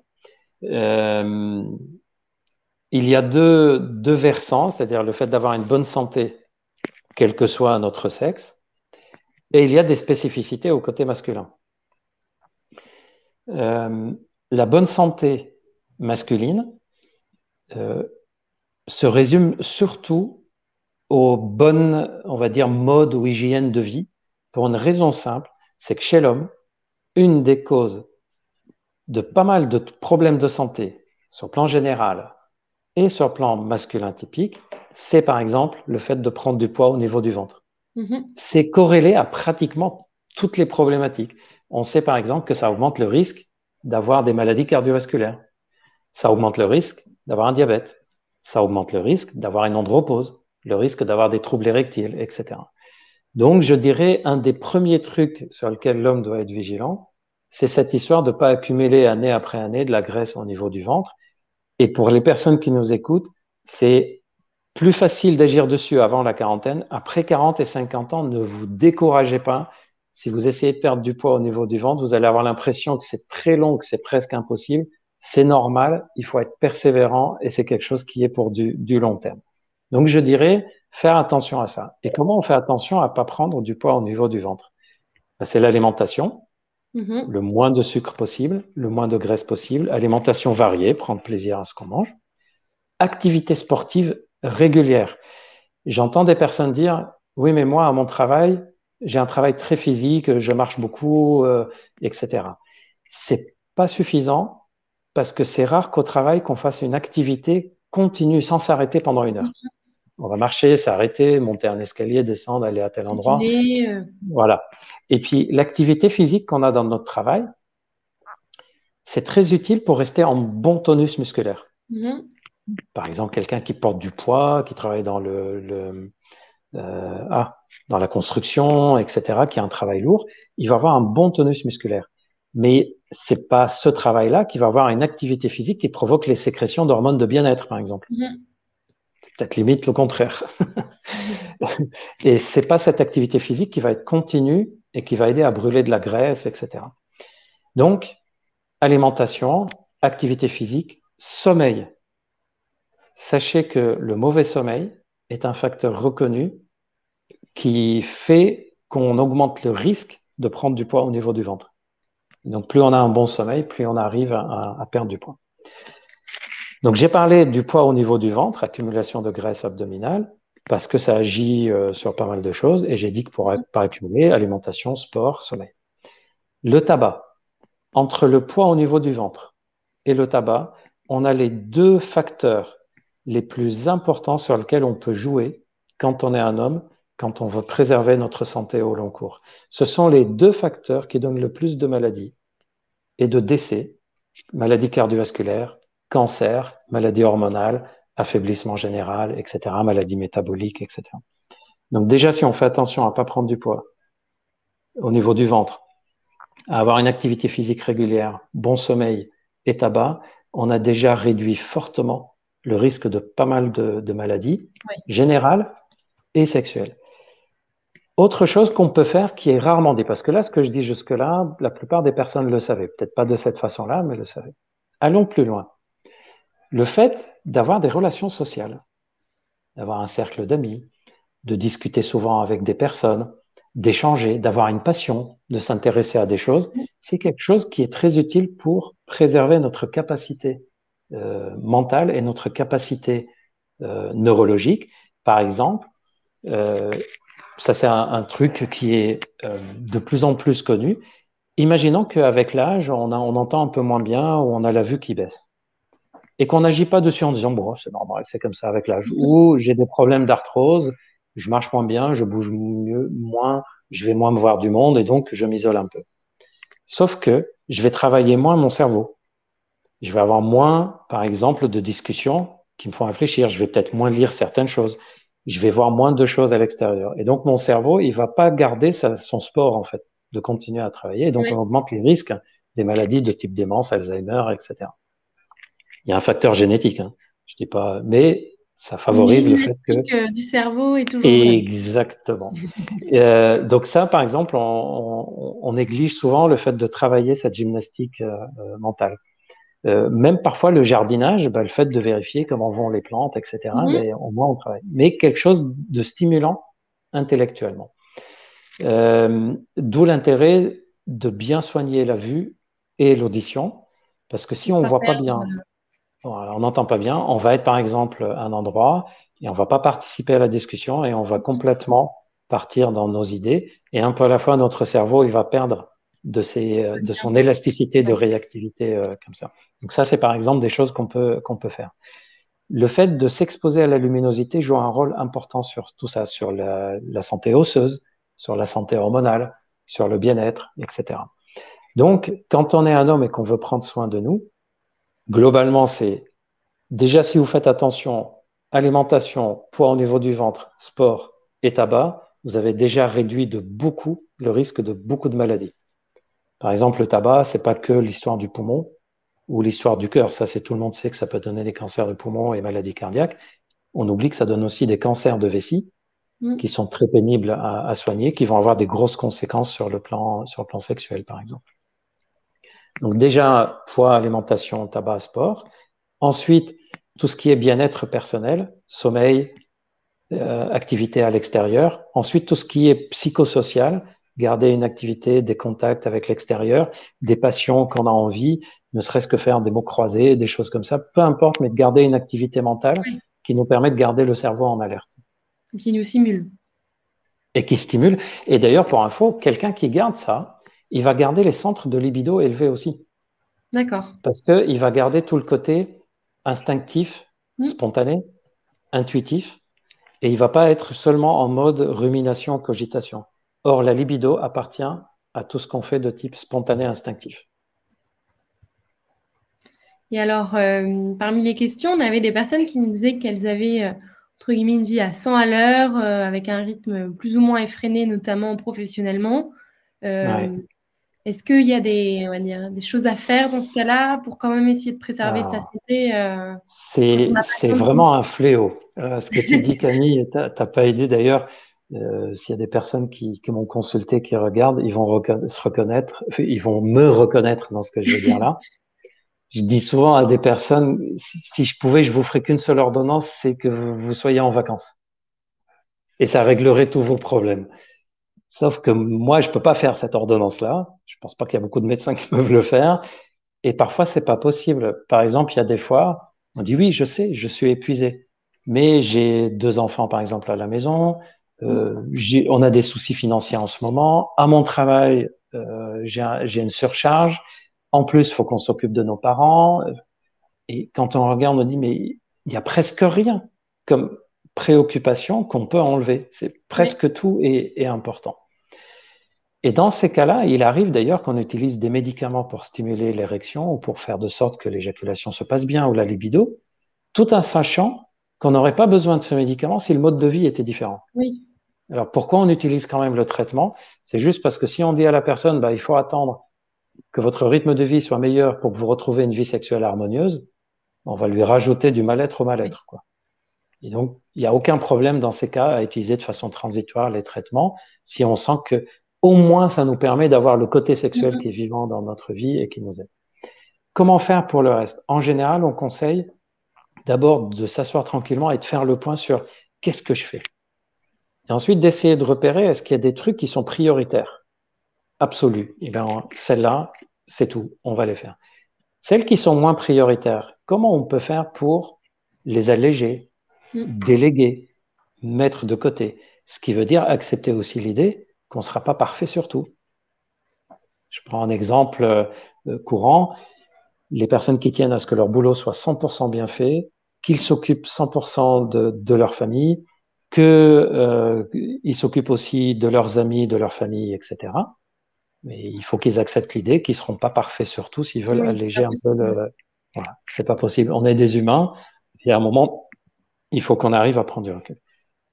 une des astuces qui marche aussi, c'est que quand on a du temps libre, d'utiliser des techniques comme pleine conscience, méditation. D'ailleurs, on a inclus des techniques de ce type-là dans les programmes Master Time, etc. C'est quoi ces techniques? Je sais que des personnes pensent que c'est une secte et puis on est là, on part en délire. C'est pas du tout ça. C'est simplement que quand on est dans un rythme à 100 à l'heure, on est tout le temps en train de réfléchir au coup d'après. On n'est pratiquement jamais dans le moment. L'instant présent. Exactement. On est avec les gens qu'on aime, mais on est en train de dire, on est encore en train de penser à ce qu'on a fait tout à l'heure, est-ce qu'on a bien fait ou pas, mais on est en train de dire, tiens, il faut pas que je me couche trop tard, demain je me lève tôt, j'ai des trucs à faire, ou il faut pas que j'oublie de faire ça demain. Et finalement, le moment qu'on a partagé avec l'autre, on n'était pas vraiment là. Oui. Et donc, on peut apprendre des techniques de ce type-là qui font que de temps en temps, pendant 15-20 minutes, on a tous 15-20 minutes sur une journée, Oui. pendant 15-20 minutes, je me recentre sur moi là maintenant.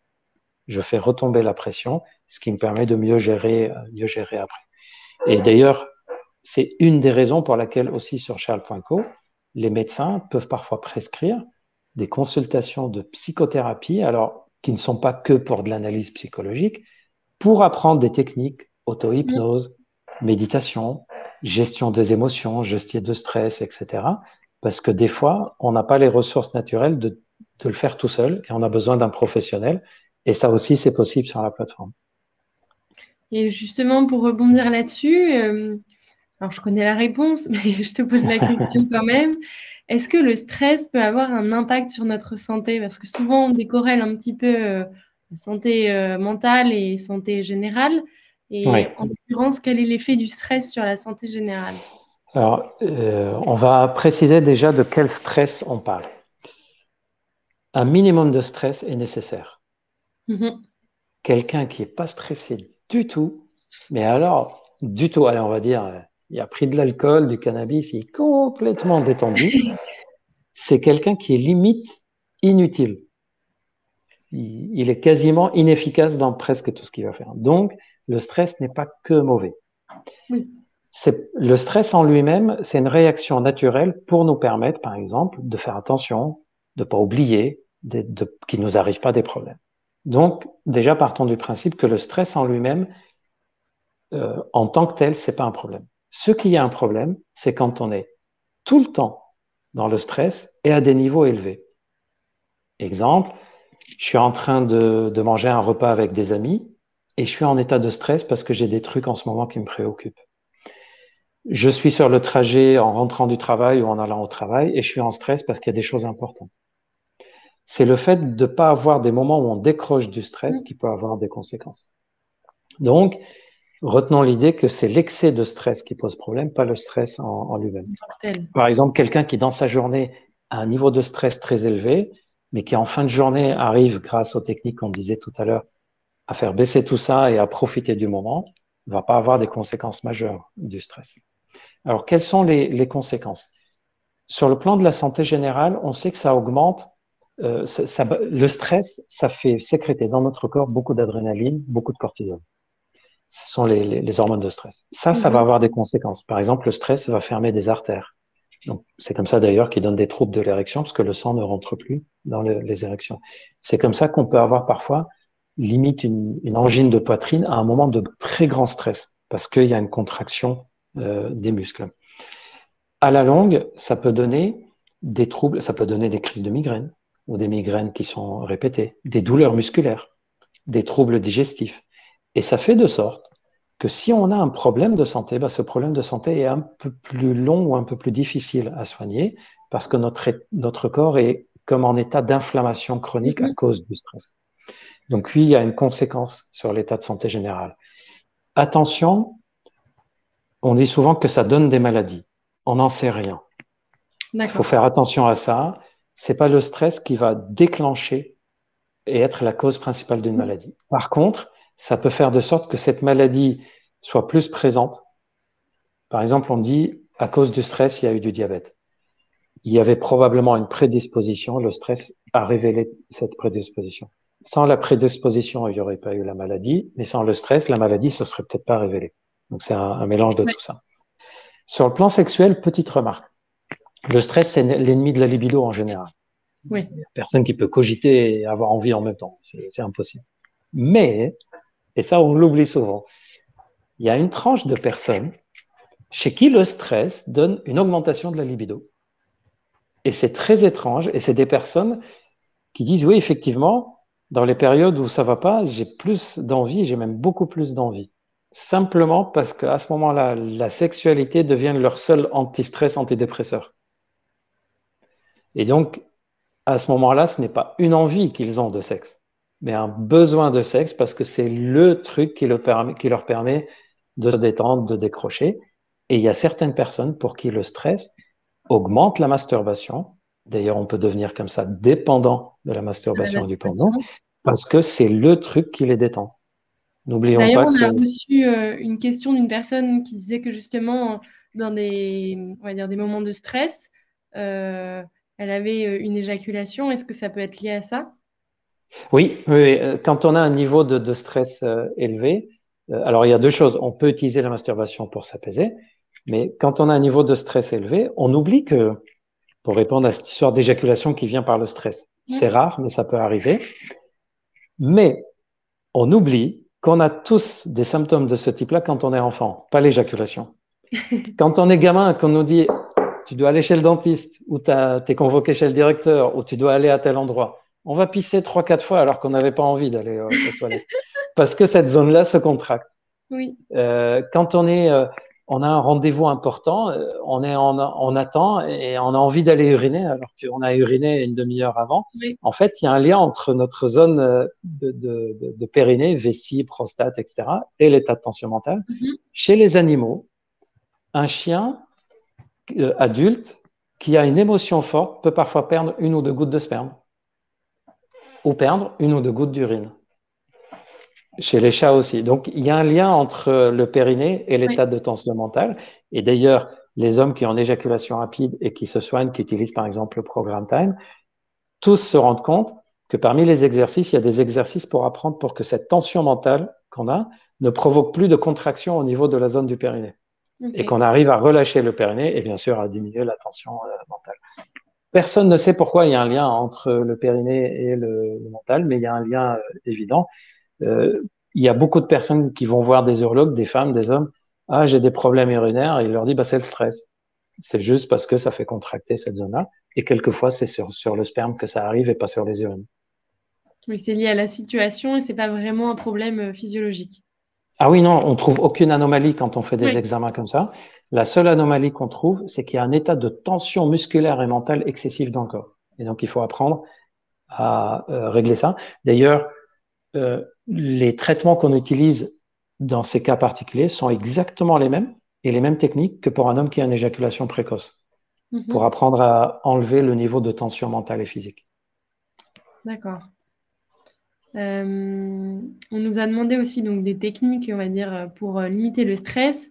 Donc, pour, on va dire, redire un petit peu ce qu'on s'est dit, des techniques donc, mentales, physiques, qu'on peut retrouver notamment dans nos programmes digitaux, soit Time, soit Master, selon, on va dire, la pathologie qu'on a. Ou le programme sommeil qui lui apprend des techniques spécifiques pour favoriser l'endormissement. Et là, on est encore dans les techniques comportementales, cognitives, les techniques. En fait, pour les personnes qui cherchent à gérer comme ça le stress, quelle que soit la raison, je vous conseille de ne pas utiliser ou essayer une seule technique. S'il y avait une seule technique, voilà. S'il n'y en avait qu'une qui marchait pour tout le monde pour calmer le stress, ben, tout le monde l'utiliserait et puis on arrêterait de chercher. Oui. Pour telle personne, ça va être les techniques plutôt d'apaisement. Pour telle personne, ça va être plutôt des techniques plus actives de réflexion. Pour telle personne, ça va être la méditation, ça va être l'auto-hypnose, l'hypnose, ça va être la relaxation, ça va être un travail sur soi-même juste pour comprendre l'origine. Donc, je vous conseille de varier. Déjà, ça augmente les chances d'améliorer le stress. Et aussi, ça vous permet d'avoir plusieurs astuces que vous pouvez utiliser en fonction des situations et en fonction des périodes. Très clair. J'enchaîne avec les questions qu'on avait reçues et après on pourra faire un petit question-réponse avec les personnes directement sur le chat. Comment éviter une infection urinaire quand on est un homme? Oui, l'infection urinaire chez l'homme est moins fréquente que chez la femme, simplement parce que le conduit urinaire est plus long. Et donc, on dit que du coup, les microbes remontent plus longtemps. En fait, c'est plus rare. Il y a probablement plusieurs facteurs. Mais ça existe. Et d'ailleurs, chez l'homme, il y a les infections urinaires classiques, c'est-à-dire cystite, ou si ça remonte au niveau du rein, la pyélonéphrite. Et surtout, chez l'homme, quand il y a une infection urinaire, elle peut atteindre la prostate et on a une prostatite. C'est douloureux, on a une fièvre élevée et dans ces cas-là, il faut au moins 3 semaines d'antibiotiques. Donc, c'est pas non plus euh, chez la femme, on sait qu'il y a des infections urinaires, il y a une petite cystite, on prend un sachet et hop, ça passe, c'est assez régulier. Chez les hommes, l'infection urinaire peut donner des conséquences sur la prostate ou sur les reins. Comment on fait pour éviter? Les astuces qui marchent le mieux et qui sont les plus simples d'ailleurs. S'hydrater souvent, mais attention, ça on l'entend partout, pour pouvoir uriner souvent. C'est-à-dire, si vous buvez 3 litres d'eau par jour, mais vous urinez une fois par jour, ça n'a aucun intérêt pour les infections urinaires. Le but, c'est pas d'uriner une grande quantité, c'est d'uriner régulièrement pour nettoyer la tuyauterie, en fait, on vide. C'est pour pas qu'il y ait des microbes qui poussent dedans. C'est exactement comme une tuyauterie dans la maison. Plus on l'utilise, moins il y a le risque qu'il y ait des champignons et des microbes qui poussent dedans. En plus, plus il y a du liquide qui stagne dans la vessie, plus les microbes ont le temps de se développer dedans. Donc, si on la vide à chaque fois qu'on a envie, pas se forcer non plus, mais ne pas retenir une envie d'aller uriner. Ça, c'est le premier point. Donc, il faut s'hydrater pour pouvoir uriner souvent. Deuxième point, ne pas hésiter à manger régulièrement des fruits acidulés. Kiwi, orange, citron, fruits rouges, quitte à rajouter de temps en temps tu sais, les capsules de vitamine C effervescentes de base qu'on trouve partout, voilà, qui sont acidulées aussi, parce qu'on sait que plus on va acidifier les urines, et moins les microbes vont s'accrocher à la vessie. Et donc, ils vont partir avec les urines. Donc, bien s'hydrater pour pouvoir uriner souvent, manger des fruits acidulés. Après des rapports sexuels, sans se presser, aller uriner exactement comme on fait chez les femmes qu'on C'est leur un conseille. conseil qu'on dit beaucoup aux femmes, mais pas aux hommes. Exactement. Chez l'homme, c'est moins important, mais c'est une des astuces qui permet de limiter aussi les infections urinaires. Et de faire attention quand on sent qu'il y a des symptômes, je commence à avoir des picotements, ça brûle, ça pique, de ne pas attendre 3-4 jours, parce que si c'est une infection urinaire débutante, un traitement simple, voire même un antibiotique sur courte durée suffira pour l'enlever, alors que si on attend, l'infection peut remonter sur la prostate et sur les reins. Bien s'hydrater, uriner souvent acidulé, uriner après des rapports sexuels. J'allais dire quoi ne pas faire. Oui. Ne pas mettre des produits et des trucs sur le sexe ou dans l'orifice urinaire. Aucun intérêt, c'est désagréable, ça abîme la peau et ça sert absolument à rien. Avoir une hygiène au niveau du pénis simple, ni excessive, ni absente. D'ailleurs, on avait fait une vidéo sur YouTube exprès sur sur notre chaîne YouTube, voilà, comment on nettoie, comment on soigne le pénis. C'est des choses très, très simples. Et il n'y a pas besoin de rajouter des choses ou de rajouter des produits, etc. Et les conseils que j'ai donnés, c'est accessible à tout le monde entre les fruits, le fait d'uriner souvent, d'uriner après des rapports. Quand on a fait des séances de sport, de ne pas attendre avant de prendre une douche ou d'aller uriner après aussi. C'est des conseils de base simplement qui sont suffisants pour éviter les infections urinaires chez les hommes. Et sur les produits, je me permets de rebondir par rapport aussi aux lubrifiants. Essayer de choisir des lubrifiants naturels. Alors ça, c'est intéressant surtout pour éviter les mycoses et les irritations ou les D'accord. réactions d'eczéma, mais ça fait partie des soins qui évitent aussi les infections. Oui, éviter les lubrifiants. En général, les lubrifiants naturels sont très intéressants parce que pas de conséquences négatives, et aussi parce que la plupart ont aussi un effet soit apaisant, soit antiseptique. Par exemple, je pense à l'huile de coco. Elle a un effet naturellement contre les microbes et contre des champignons.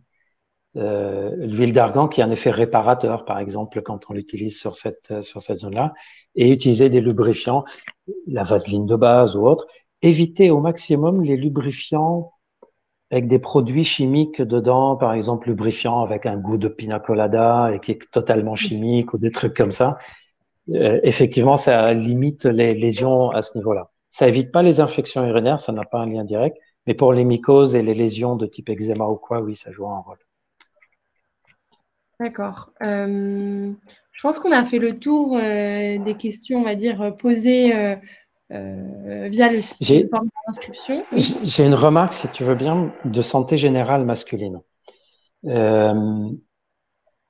Les hommes, on a moins l'habitude de surveiller et prendre soin de notre corps tant que tout se passe bien.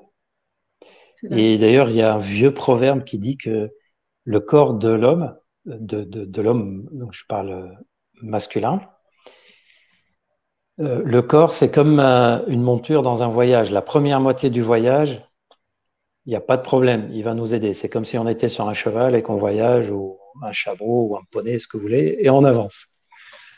Sauf que si au milieu du voyage, et régulièrement au cours du voyage, on ne s'arrête pas pour s'occuper de la monture, pour lui donner à manger, s'hydrater, vérifier les sabots, le laisser reposer, eh ben, on n'ira pas jusqu'au bout du voyage.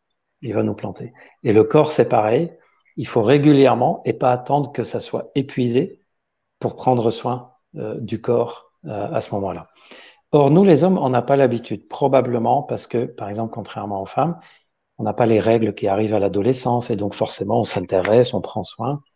On n'a pas les surveillances gynécologiques recommandées comme pour nous les hommes. C'est rare qu'un homme en bonne santé aille juste pour faire un bilan, par exemple. Et pourtant, c'est ce qu'on conseille.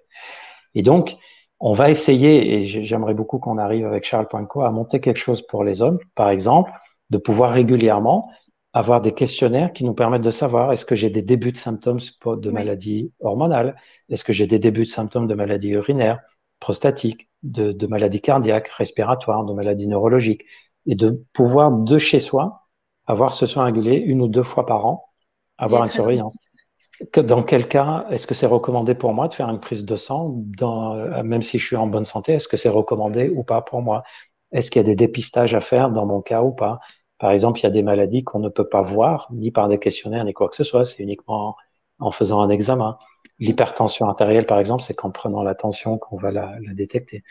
Donc, les hommes, c'est vrai qu'on n'a pas cette habitude de faire de la prévention. C'est pas encore ancré dans nos habitudes. On travaille beaucoup pour essayer de développer ça avec Charles Poinco. Mais c'est important d'entendre que c'est pas seulement une fois qu'il y a la maladie de bien réagir, c'est aussi toute cette prévention qu'il y a avant. Et cette prévention-là, ça peut se faire avec des choses très simples qu'on a évoquées tout le long du webinaire. Et sachez, en tout cas pour les personnes qui regardent, qu'on va développer quelque chose dans ce sens-là pour de la prévention et surveillance de l'état de santé général en étant de chez soi pour éviter qu'à chaque fois on ait à aller dans des centres, etc. On vous en reparlera tranquillement plus tard. Je vois qu'on a eu aussi quelques questions de manière anonyme autour, on va dire, de la fertilité. À savoir, donc, 2 questions différentes. La première, c'était: bonsoir. Quelqu'un qui souffre d'asténospermie et de la tératospermie peut-il donner naissance à des bébés de façon naturelle sans difficulté? Peut-il donner, donc c'est ce qu'on appelle l'asténotératospermie.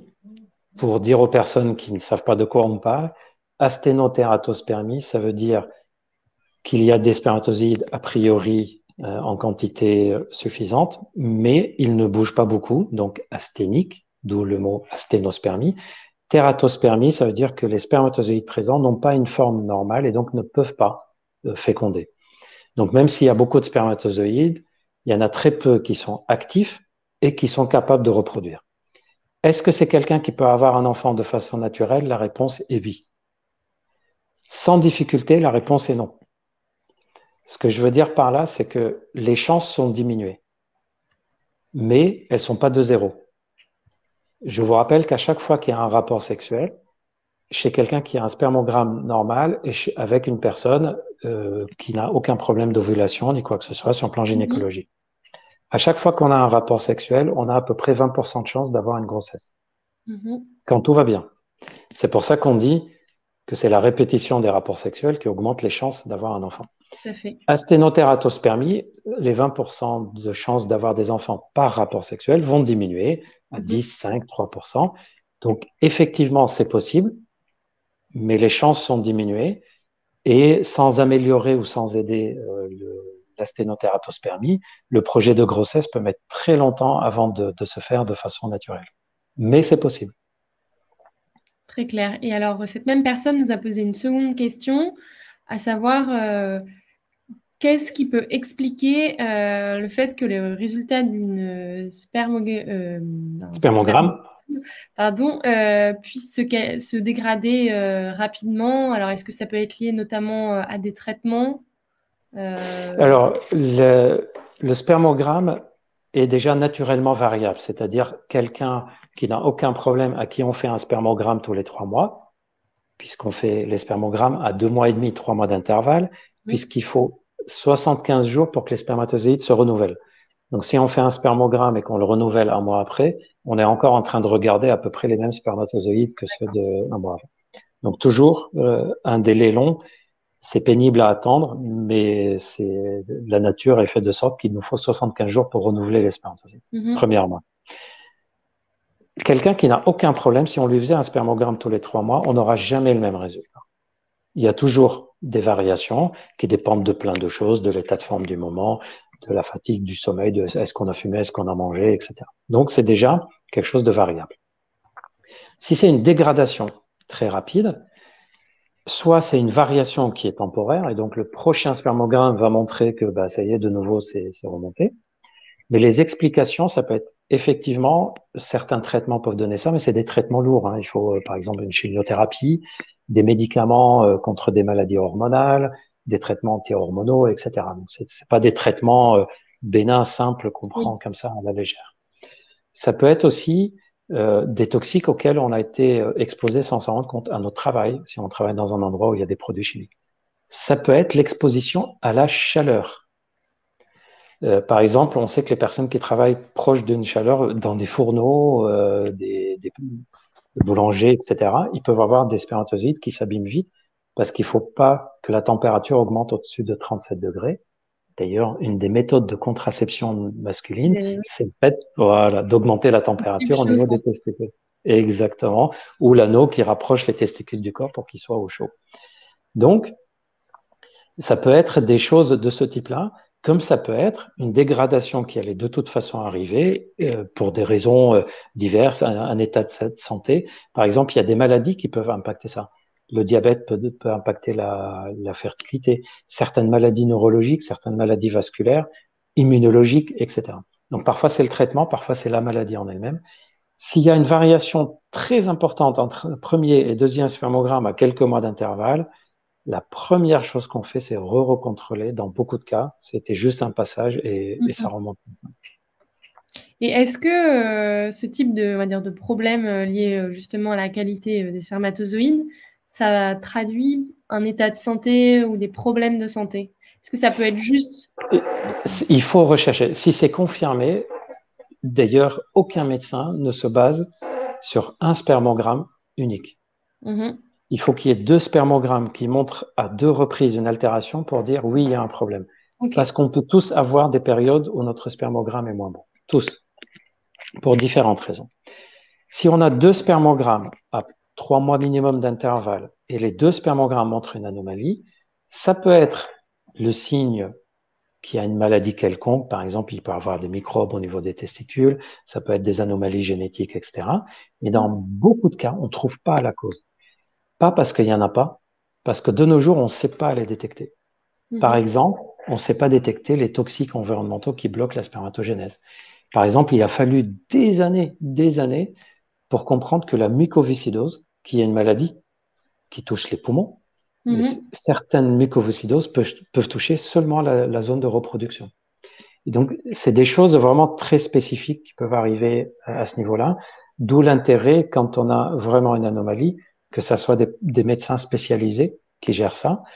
D'ailleurs, de nos jours, on cherche toujours à améliorer le plus possible le spermogramme naturel, que la personne naturellement ait un spermogramme.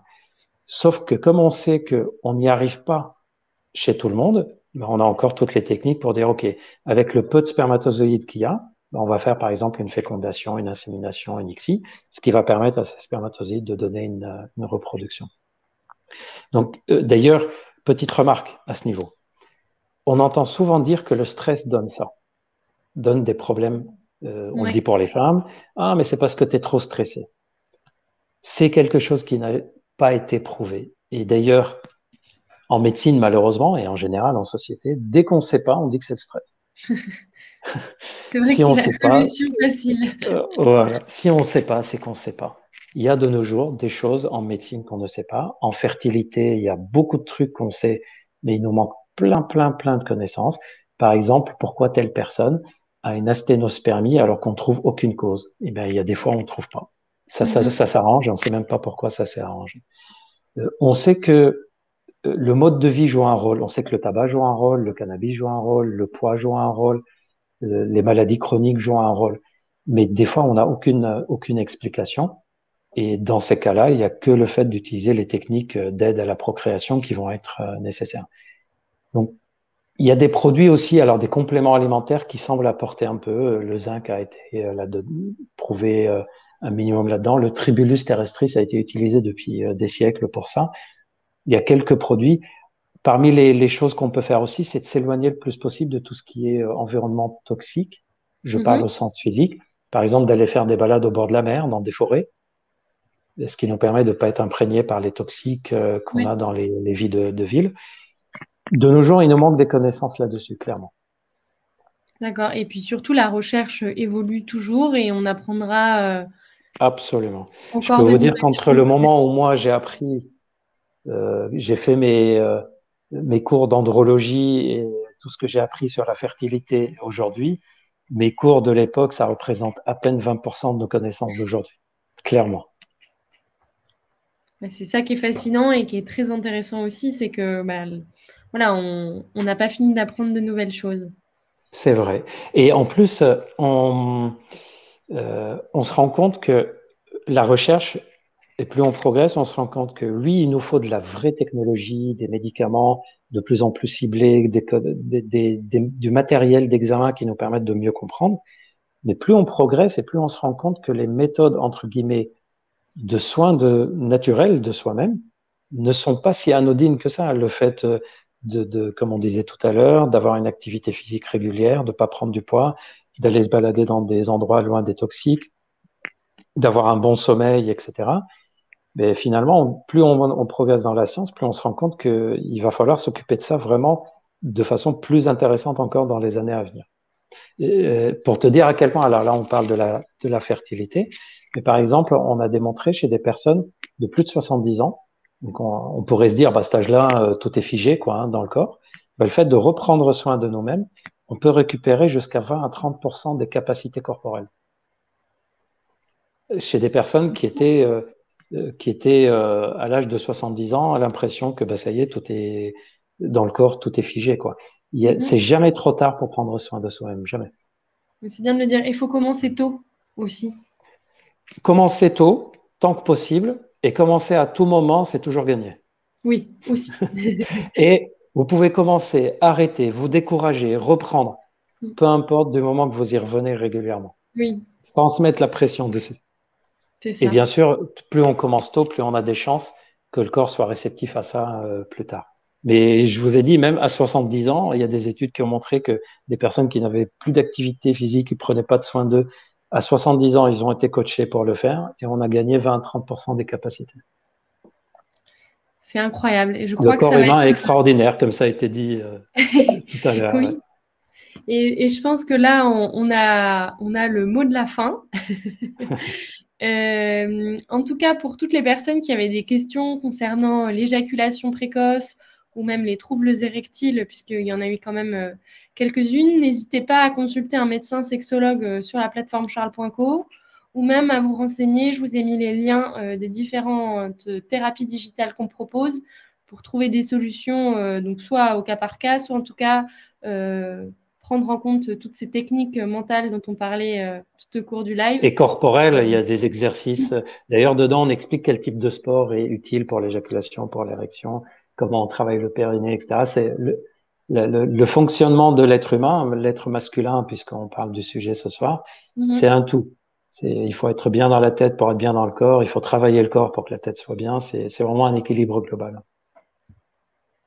Alors, on me dit qu'il y a des questions qui sont sans réponse.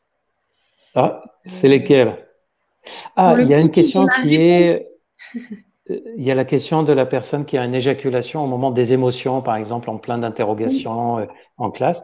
Dans ces cas-là, il faut apprendre à gérer. C'est juste le reflet d'une émotion qui monte de façon importante et les périnées se contractent. C'est exactement les mêmes exercices qu'on fait pour l'éjaculation précoce. Donc, ce qu'on a dit sur les exercices du programme Time et autres, c'est utile pour cette situation. Par contre, il y a une question, on n'a pas répondu à une question, mais je vois pas laquelle. Je Et sais pas alors, si tu c'était la sais. personne qui avait posé la question sur le Covid, donc on y a répondu tout à Ah, l'heure. mais oui, au début, oui. Vous pouvez retrouver le lien du replay juste après le live et vous retrouverez la réponse puisqu'on y a répondu. Oui, on y a répondu au tout début, oui. Alors, merci beaucoup à vous tous d'avoir participé. Merci Alan pour Merci tes à Alan du réactions. Québec. Et on vous souhaite une très belle soirée. Il y aura un prochain webinaire très prochainement. Et n'hésitez pas à nous envoyer d'autres questions pour qu'on réponde aussi sur YouTube, sur notre chaîne. On reste à l'écoute.